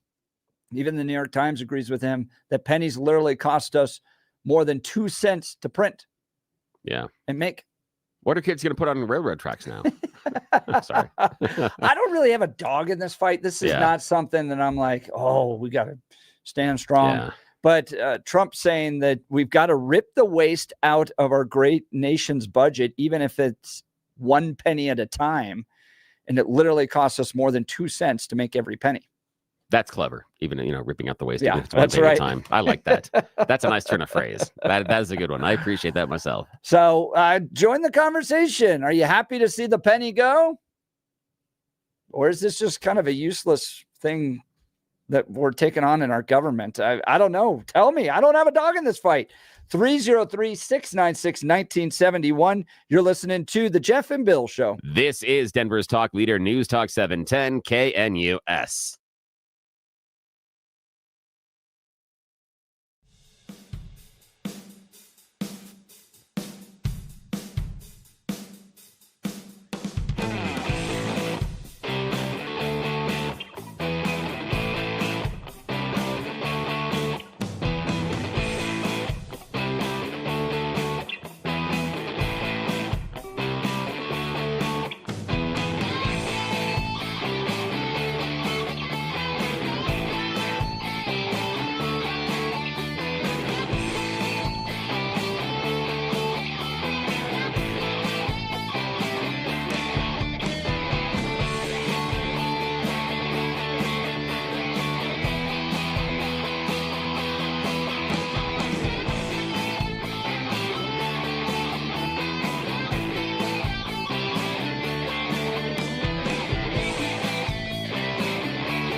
It is 9 a.m. in the Mile High City on this Monday, February 10th, 2025. Good morning, Denver, Colorado. It is close to Billy and I are here to nurse you through the recovery to help you out. We're talking all things Super Bowl, and in a second, we're going to get into Trump and Jared Polis coming together to get rid of the penny.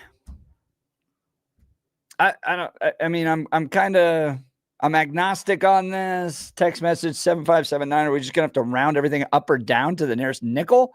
But does anybody carry change around with them? That's the thing. I don't know. I don't carry literally coins around with me. Everything is digital these days. So does it matter? Does it make an impact? Or do we have to round it up or down? Jared Polis been calling for this for a long time. So he and Trump celebrating last night on X. It's weird. We'll get into that. But first, I want to go to the phone lines. Let's go to Shumay Centennial. Now, Shumay, we're friends. Yes. And you were posting on last night how much you loved the halftime show. And I was sitting there going, I couldn't understand any of the words. I didn't know who the guy was. I had never heard any of these songs. I didn't know. It was like anybody over 40 just sat there kind of staring blankly at the television, but you were all into it. You got to help me out here. What was so good about yesterday's halftime show? Yeah, I don't know. I liked it. I couldn't understand a lot of the words either. Let me be honest. But I have a high schooler. I have a senior, and she's a big fan. My husband, he likes to, be cool with music. So, I just thought it was a great halftime show that was honestly decently family friendly. You didn't have girls who were sexualized or dressed up as objects, as sexual objects. Nothing was really demonic like they've done in previous shows.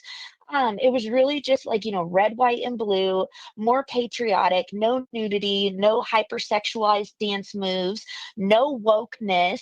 There was no rainbow madness, no Black Lives Matter stuff. He called out pedophilia. I don't know. I just feel like it was a win in terms of what we've seen in previous halftime shows. High five coming from Bill for the catch on the Drake disc there. That's fantastic. Yeah. Oh yeah. That was, and even cooler, he had two of Drake's exes in in the show, SZA and Serena. Yes, Serena, yes. Yeah, when Serena was out there during Not Like Us, I'm like, oh, he's going hard on Drake. This was awesome. Yeah. Yeah, and I just think the people who are like, oh, it was awful, I don't think it was meant for that demographic. Maybe. I don't know. It was definitely geared for a younger crowd. But I just think the Overton window has kind of shifted a little bit, seeing that it was geared towards those people, and they're not trying to use sex to sell. They're not trying to use, vulgar language or, this culture kind of trans gay stuff, so now, Shumay, I appreciate the fact that you pointed out the non-sexualization of the dancers and the people performing, because in years past, we would say with any rock, but especially with rap, that if it was a male rapper, you would expect a lot of scantily clad women gyrating and looking more like they belong at the strip club on a pole than during a Super Bowl halftime show. But you're right. Fully clothed. It was all done with red, white, and blue. Although, personally, now I want to see if you heard this as well. Middle of the Super Bowl halftime performance, his microphone dropped and the music overrode what some of his lyrics were. I don't think that was on purpose. I think it was a mistake in the mix. But all of a sudden, during the middle of the performance, I'm like, you can't hear him. You can't hear Kendrick. And that's the entire reason of listening to Kendrick is you listen to Kendrick. You're not listening to the beat. You're listening to what he's saying, because that's where the magic is. Totally. Yeah, I didn't catch that, actually. We were just all just like, oh my gosh, this is awesome. Yeah, it was so good. And how he teased Not Like Us twice. That was amazing. That was so cool. Yes. And then he still did it. Yes. I love that he still did it. Oh yeah. I don't know. And then his necklace had an A, a small A for A minor, which is and I don't know, considering that all of Hollywood, we know they're pedophiles, they are sexual deviants. And so to kind of just to drop that and just make fun of it and then say game over at the end, I don't know. I enjoyed it. And I also wanted to make have this moment of Shumay and Billy agreeing, which know. was great. I know. I know. This never happens. I still want Travis Never happens. Tritt. I want Reba McEntire. I want Brooks and Dunn. Bring those guys back. We haven't had country in like 20 years. It's so true. But when I was a senior, like my oldest is a senior, it was the Justin and Janet show. So there was like plain old nudity in that one. So this was much better than what we, past shows. So Shemay, but I agree. We need you're a country great. show. You're great. Yeah, Thank thanks, you so much Shemay. for taking time Thank to you give so us a much. call. Last night when she was posting, I was like, really? And she's like, yeah. And I was like, all right, you got to call in because I think this is a moment where you and Bill are going to agree. I know. That's It's just nice. fun. We never agree. I started an event the other day, and so it was nice to just chat with her. Yeah, offline a little bit. Yeah, she's great. We Shemay, don't thanks agree so on a lot of much stuff. for the Thanks, call. Shemay. We'll get to that. We've also got other phone calls on the penny, which Jared Polis, Donald Trump coming together to get rid of the penny. We'll talk about that and more. But first, news and comments with Blake Olson. Blake Olson. Blake Olson, news and comment. All right, thanks a lot, Jeff and Billy. 23 and partly cloudy in Denver, expecting a high of 36 today. The 7-10 5-day forecast coming up. Our top story, the Senate is set to vote this evening to potentially set up a final confirmation vote for Tulsi Gabbard's nomination for intelligence chief. Lawmakers will take a procedural vote at 3:30 Mountain. That could lead to Gabbard's final confirmation vote taking place as early as tomorrow. There is apparently a leaker inside the FBI, oh, what a shock, who is tipping the media off to large-scale illegal immigration raids. The latest in LA, they're expecting this week, possibly today. Retired Texas ICE agent Victor Avila feels that and fears that this will stoke fear, which could lead to violence. You're going to end up with an ambush. Yeah, and Tom that's Homan's exactly absolutely right. They're going to find out where these are, and Yes. then you're going to lose, the life of an ICE member, DHS. This is terrible. You should be fully prosecuted for interfering. No doubt. With ICE. I mean, I posted this over the weekend, Blake. We have 100 members of TDA running around the city of Denver because they were tipped off. You are literally choosing criminals over the safety and well-being of the citizens of Denver when you do this, Absolutely. right?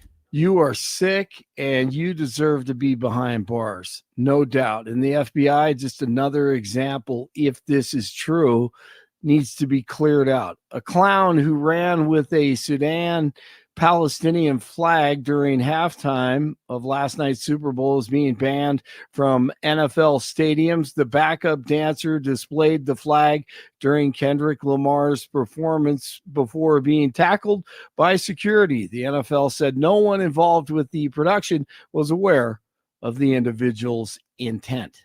Turn this TV off. Turn this TV off. Turn this TV off. Turn this. And millions of people probably turned off the tube before Kendrick Lamar at halftime. Could have been the score of the game. And maybe the fact that they had no idea who Kendrick Lamar was. But as you just heard, I think it was Shemay just came on and agreed with Billy. So a lot of people thought it was a good halftime. Yeah, it was all right. The only good 5 seconds of the halftime to me was the Luther. It was so good. I want Travis Tritt, man. He was the only one that was out there, or was one of the few saying, I'm not going to play those venues if you require vaccinations. He stood strong all through that COVID stuff. I tried to get him to the summit one year. Just the calendar didn't line up.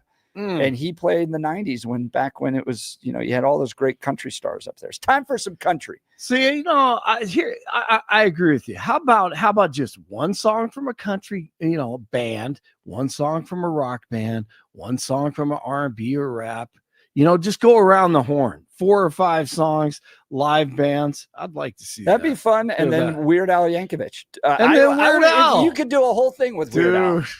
Absolutely. Amish. What was it? Amish. What was his song? Amish Paradise. Amish Paradise. He had like 1,000 songs that were just clever. Yeah, man. That guy was a genius, man.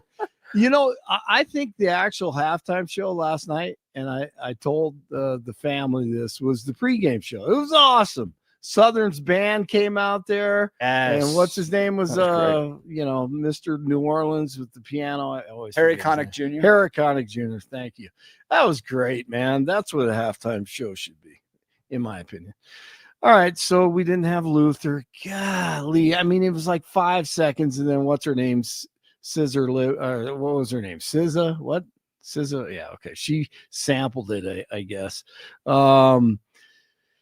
Let's see. The game was an arse whipping. Also, Broncos fans loved it. The Chiefs drilled by the Eagles. Quarterback Jalen Hurts, the MVP, 17 of 22, 221 yards, 2 TDs, 1 interception. The Eagles dominated the Chiefs up front, winning Super Bowl 59, 40-22. 4-man rush. Mahomes pressured again. Sacked again. No three-peat for KC. During the national anthem, the corporate crowd roared when they showed DJT on the big screen.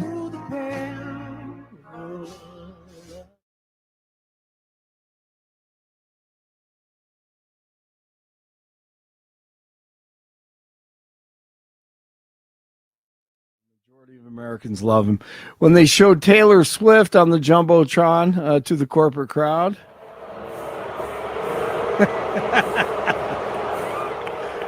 And true enough, is probably mostly Eagles fans. Before the game, Trump flew over New Orleans and the Gulf of America and signed the declaration making the Gulf of America official.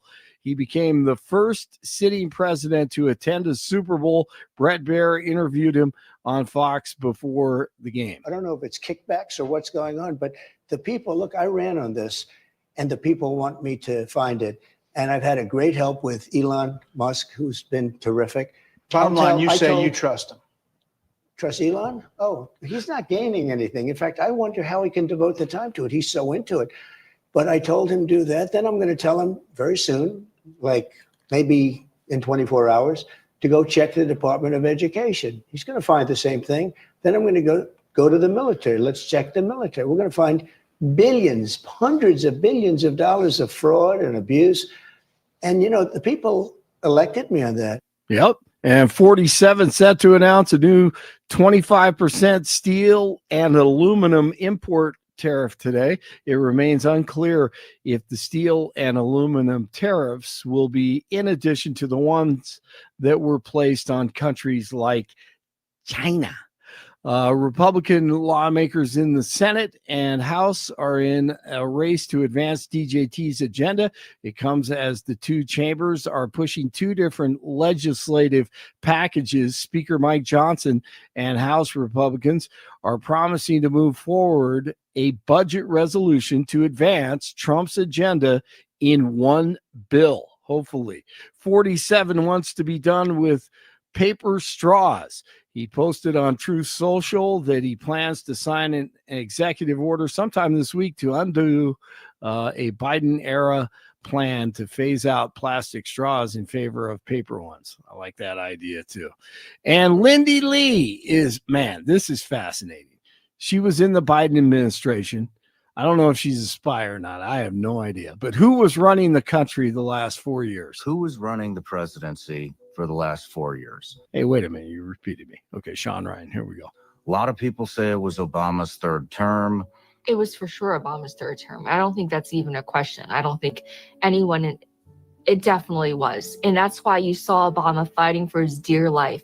Why was he fighting so hard in the fall? Because he was fighting for his fourth term. He was fighting for his own legacy. Steve Ricchetti, his senior advisor, Anita Dunn, Mike Donnelly, Ron Klain, Jeb Zients, Bob Bauer, his personal lawyer, who's actually his personal lawyer, who actually leased a book basically grifting off his relationship with the Bidens. I'm going to get in so much trouble for saying all this. Please give me credit but these are the people who ran our country for the last 4 years. Interesting. You can check it out on Sean Ryan. 21 in Centennial, 20 in North Glen, 23 in Denver, 710 KNUS. Be ready for a colder week here in Denver. This will be especially true by tonight and into Tuesday and Wednesday. Partly cloudy skies early, clouding up later on, highs in the upper 30s. Mostly cloudy tonight, some light snow, flurries, and fog, lows down to near 10. Could see a dusting of snow. Mostly cloudy Tuesday, cold. Highs low to mid-20s, falling to the teens with light snow developing. Snow likely Tuesday night, accumulations likely, lows 5 to 10. Lingering light snow, continuing Wednesday, highs only teens. Meteorologist Don Day in the 710 KNUS Weather Center.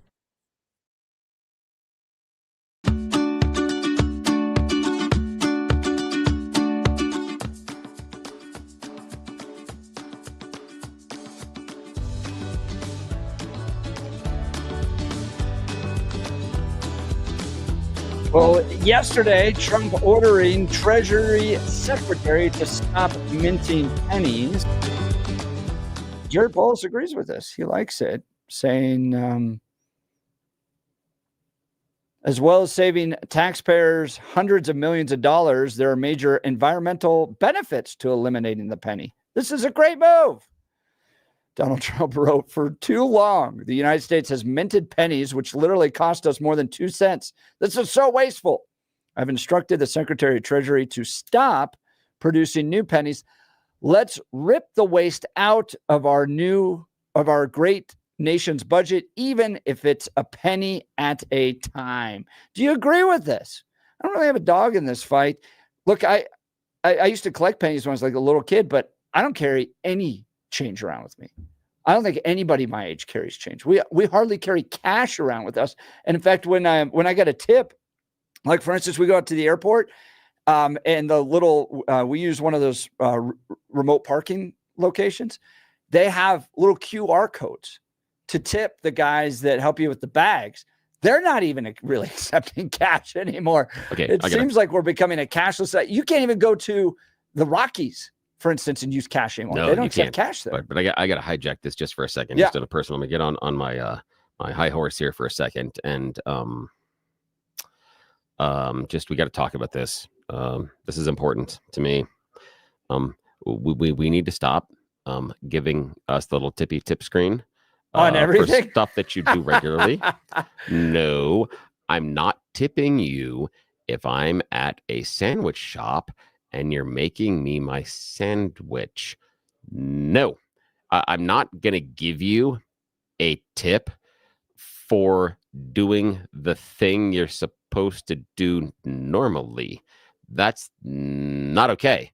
I will tip you like if it's valet and stuff, and the valet service is good and it's quick and some other things. And I'm at the restaurant. I tip very well. My wife and I often have disagreements about how much I tip when we're at the restaurants. But if you're doing the thingy that you're supposed to do based on the outline of your job, stop it. Just stop it. Yeah, my favorite is when you're like in a convenience store. Yes.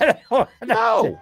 Yeah. Like I walked and grabbed the soda. Yeah. I scanned the soda. What are you doing? If you're going to go Asking out a and tip. either check my tire pressure or wash my windows outside, then we can talk tip. Yes. But until then, if you're still behind that Billy little tips cage, the Venezuelan squeegee washers. No, because I didn't ask them to do that.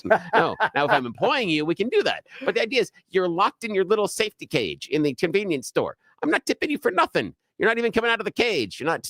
Yeah, I'm sorry. That's an annoyance for me. Let's go to the phone lines because we got people calling in on this. Rick, Denver, good morning. You're on the Jeff and Bill show.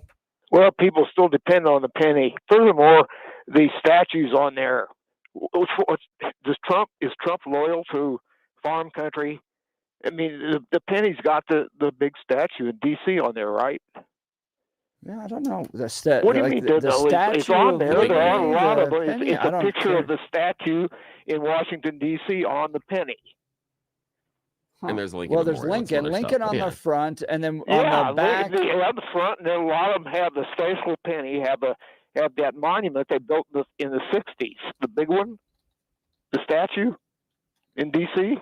Yeah, on it. But more of that. Let's talk. Rick, about the idea. Do you think the penny is functional anymore?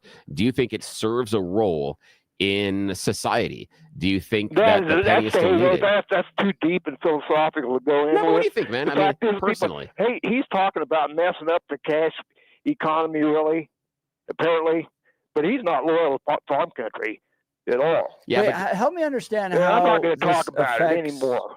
How does this affect farm country? He hung up on us. Rick waited like a long time. I know to do that. And I'm just like curious. I just want to know. What does he mean by how it affects farm country? How's a penny? No idea. Well, I'm assuming that it's and the what's whole on thing. What's on the back is the Lincoln. Yeah. I'm not worried about that. I'm thinking farm country. It's what we talked about earlier. It's all the kids that would go to the railroad tracks and put the penny down. I'm thinking that's probably not it. What do you do across? What do you do at Casa Medina? Because you got the thing where you squeeze the roll thing and squeeze the penny. Yeah, they roll the penny. What are you going to do now? You're not going to do that with a nickel and not a dime. That's not going to work the same. What are you going to do? Yeah, that's a good question. Text messages coming in. I agree with Shumei. The Super Bowl seemed more family oriented. I wasn't so pleased with the music, but I'll take that over what I've seen before. Seems like there's got to be better talent out there. 1712. I just don't think anybody over the age of 40 even has an idea who Kendrick Lamar is, unless you're Bill Thorpe, and that becomes you're a music savant.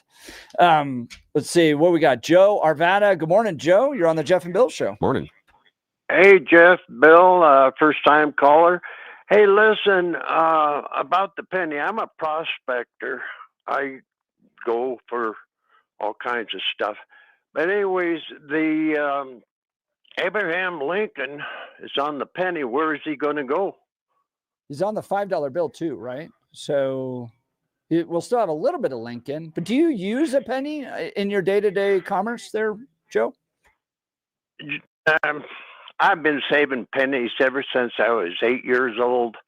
I got so many pennies that you could go around the world a couple times. Well, you may want to hold on to those. Those may be worth more than a penny. Well, that's what I'm trying to think. If the penny goes away, and you're saying it costs 2 cents to make the penny, that penny is going to be worth a lot more money.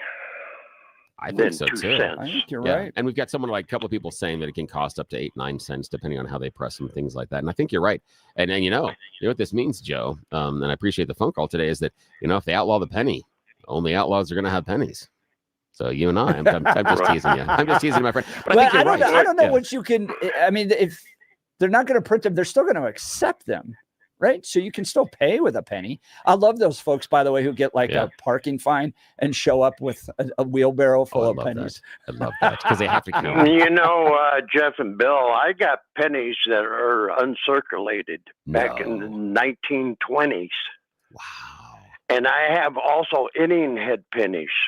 Those are amazing. My dad had a couple of those. And I'm a prospector. I get gold, I get watches, I get rings, I get this, I get that. But to get rid of the penny, I don't think that's a good idea, but whatever. No.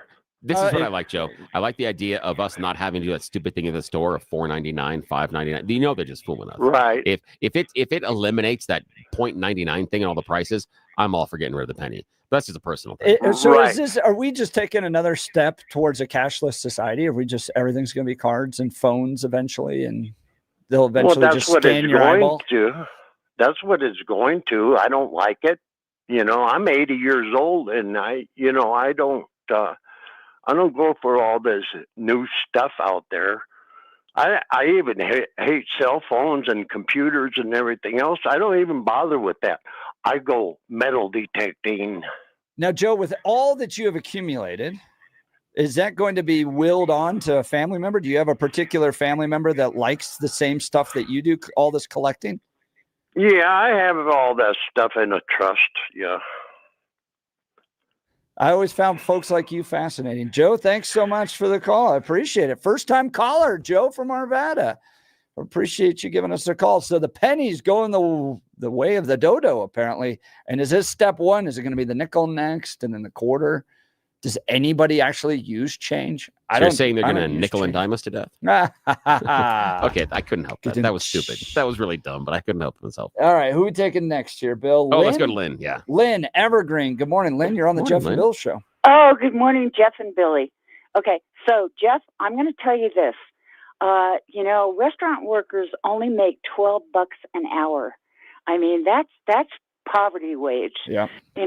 So even with sandwiches and things like that, I mean, throw in a couple $1 tip, a 10% tip. That's what I'm going to say about that, because it costs most people, maybe minimum wage, or not minimum wage, medium wage. Inflation, $20 an hour is minimum, and they only start at $12 an hour. That's a problem. And what do you think about the penny? Do you think that's going to help or hurt the economy? Do you think there are any advantages? I mean, do you think we're going to all start hoarding pennies? Right now, there are businesses that can't get enough pennies. There's calls out there because we just leave them in our pockets, or worse, even just throw them away. For me, right now, the pennies are the bane of the washing machine because they get underneath the agitator and they stop the thing from moving. So then I got to pull the agitator off and I get these pennies out of the bottom of the washing machine because my kids just leave the pennies in their pocket. Now, what's your opinion on it, Lynn? Do you think that we need to end using the penny? Do you think it's a negative thing for our society? Or do we think you should just hoard them and save them and get rich later? What do you think? Okay, so with pennies, yes, it costs 3.5 cents to produce the penny, in our circulation, 3.5 cents. But it's a precious metal. That's copper. That is copper. Even the nickel is like nickel coated copper. Copper is a precious metal.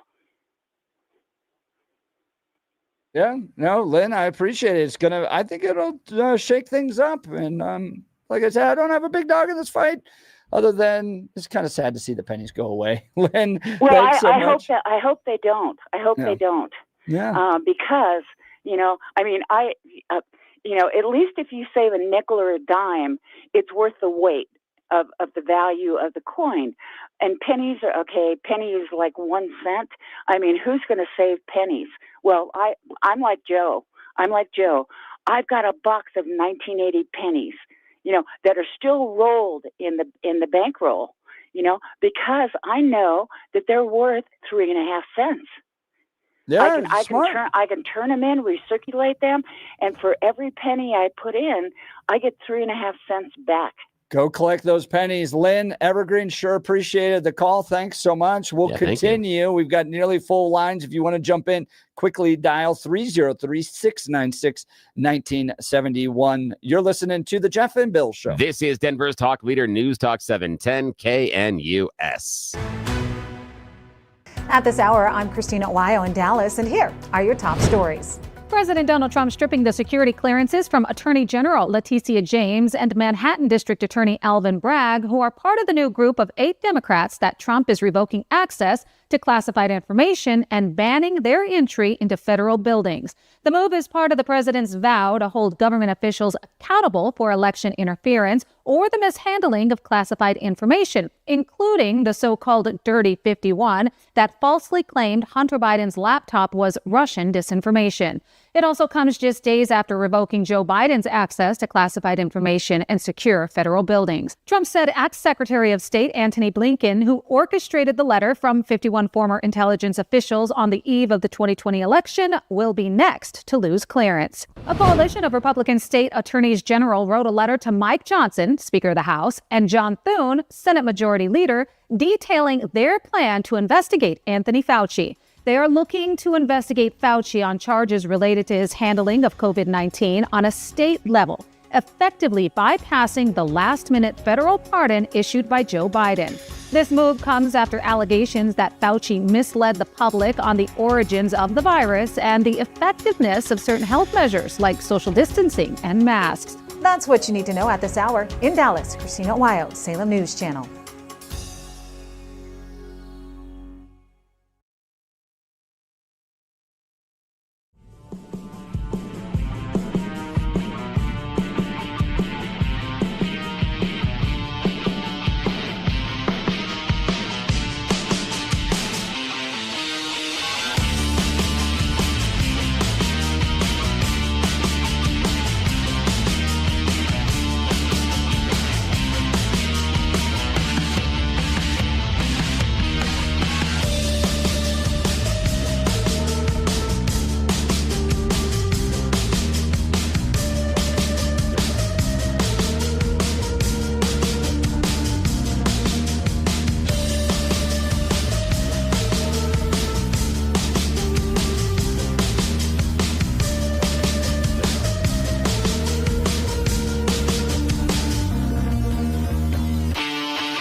Welcome back to the Jeff and Bill Show. Jared Bowen.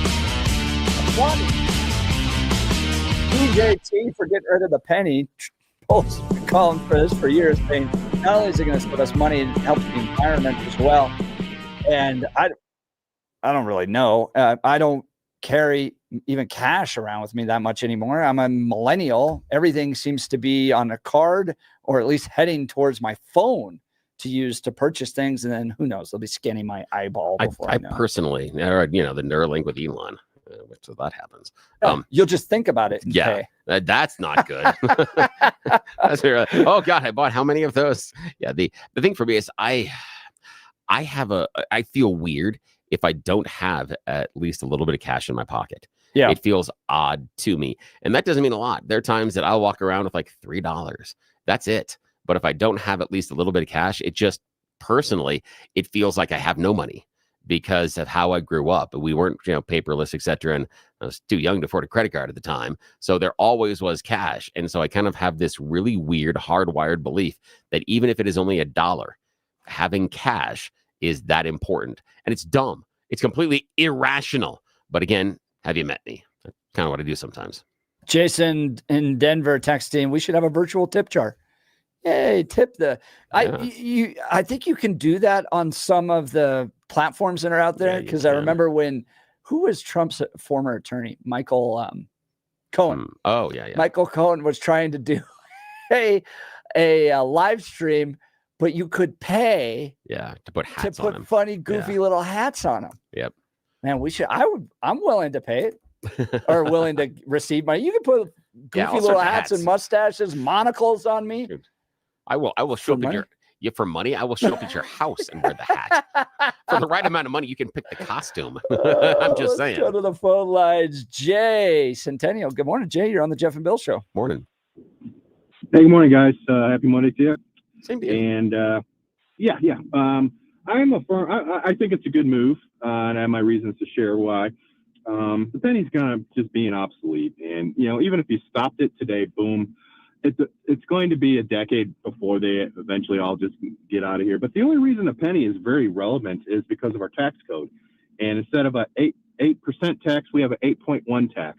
So I'm kind of a dinosaur. I still pay cash here and there. I'm like Bill. I keep money. I keep like $40 in my wallet just in case. And I've had a problem where the gas pump doesn't accept the card, and you're like, wow, I have to put something in. So I always keep some cash with me. But the main reason is, everything, if you notice, if you pay for cash, it'll either end in a 1 or it'll end in a 6. So like, okay, you pay for something that's $8 and some cents, it's $8.81 after tax or $9.56 after tax. And if you don't have that 1 penny on you, you're going to get a chunk of silver and 4 pennies back. And that's annoying. I think once the pennies are gone, and if they do the tax code properly without a 0.1 in there, it'll be a good transition. We used to have a half penny. Yeah. From 1793 to 1857, half penny, and it was the Coinage Act of 1857 that continued it. And then, quick question: the previous caller mentioned that the pennies are copper. I don't know if that's true. I think they're just copper plated, but I could be wrong. Yeah, they are just copper plated now. Yeah, back in the day they were all copper, but they just plate them right now. Yeah, and that's part of the expenses on the money inside.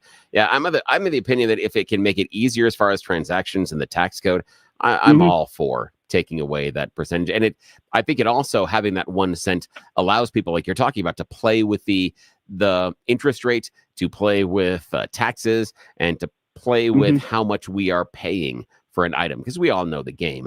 $4.99 is really $5, but we see the 4 and we think we're paying less. Yeah, it's the 0.1 that keeps the penny relevant. Yeah. So, thanks, guys. Hey, thanks, man. Have a great day. Great call. Thank you so much, Jay from Centennial. Let's go to Michael Inglewood. Good morning, Michael. You're on the Jeff and Bill Show. Morning.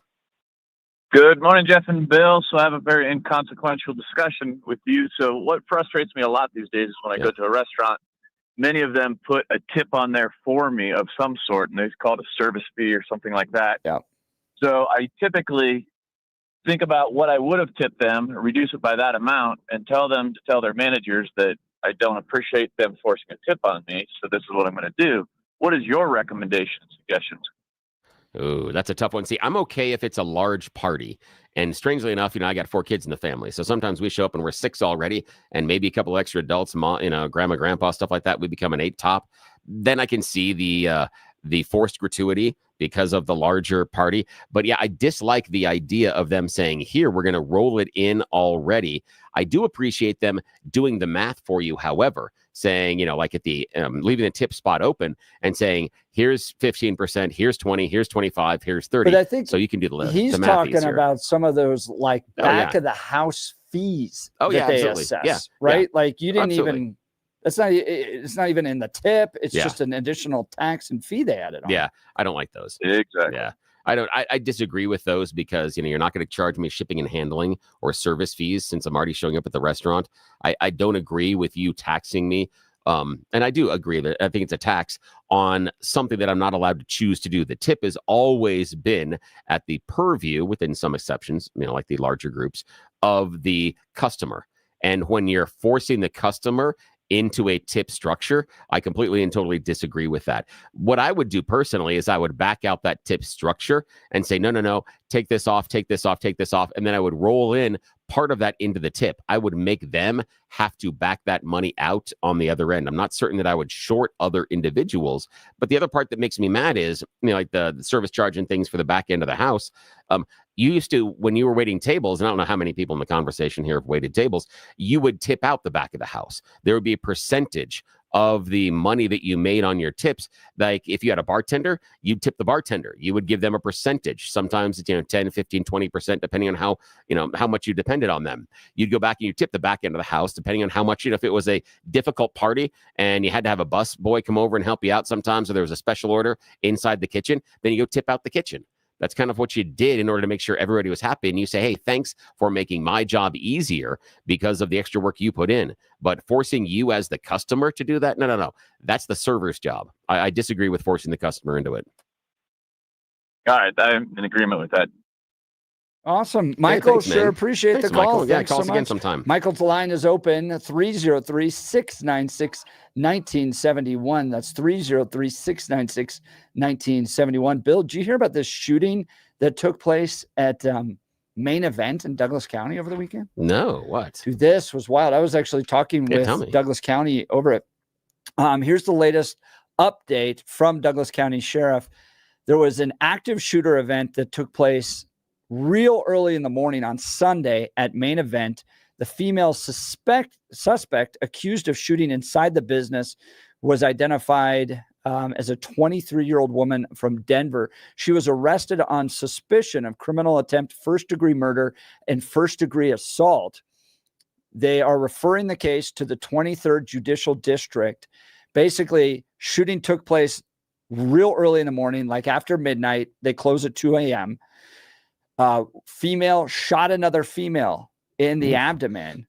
Now, the woman shot will live, okay?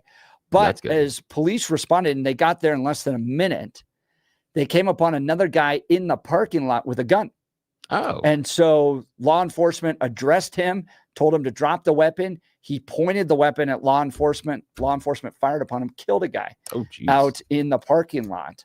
So you had the shooting that took place inside Main Event. You had a shooting that took place outside because the guy was not willing to drop his weapon, pointed at law enforcement. Apparently, that's what happened. The deputy confronted the gunman in the parking lot. He is now on paid administrative leave. So if you have any tips, give them a call, 303-660-7500. But that's, my kids and I have been in that Main Event a ton of times. Yeah. It's right there in Highlands Ranch. Like a million birthday parties there. Oof. That's a little spooky. But then again, do it at 9:44 on a Monday. Really? Okay. I'm gonna have to do this again. I've come to the opinion and conclusion a couple of years ago. This is the cover charge.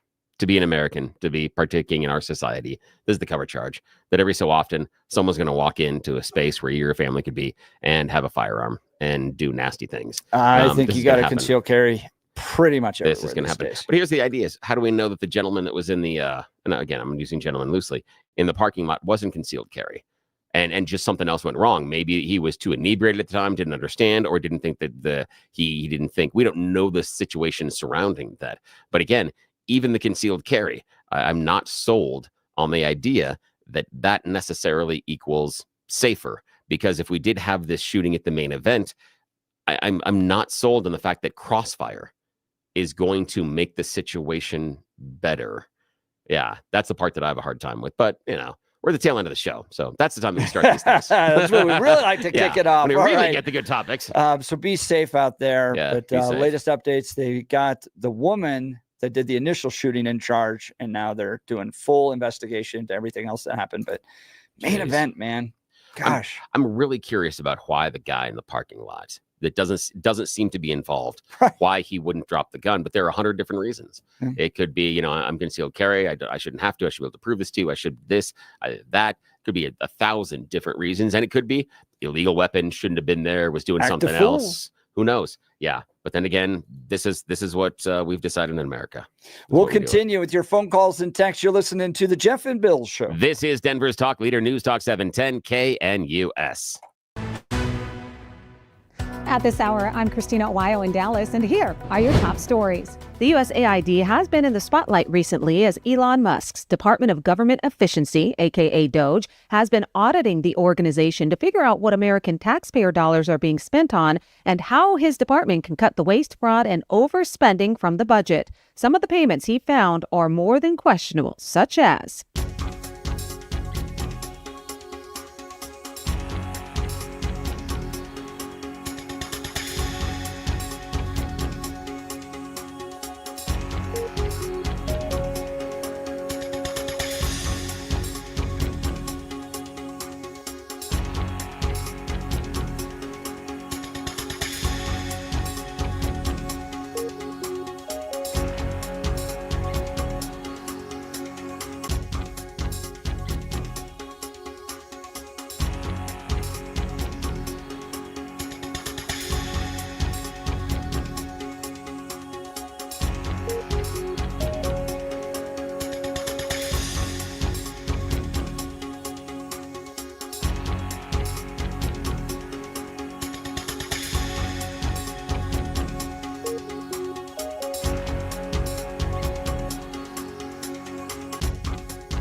That's what you need to know at this hour. In Dallas, Christina Owayo, Salem News Channel.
Welcome back to the Jeff and Bill Show. So, Bill, over the weekend, we had previewed this. There was a rally hosted by our friends with the Concealed Carry Association. Leland being one of those guys. They have a great rally in Lakewood. Went down there.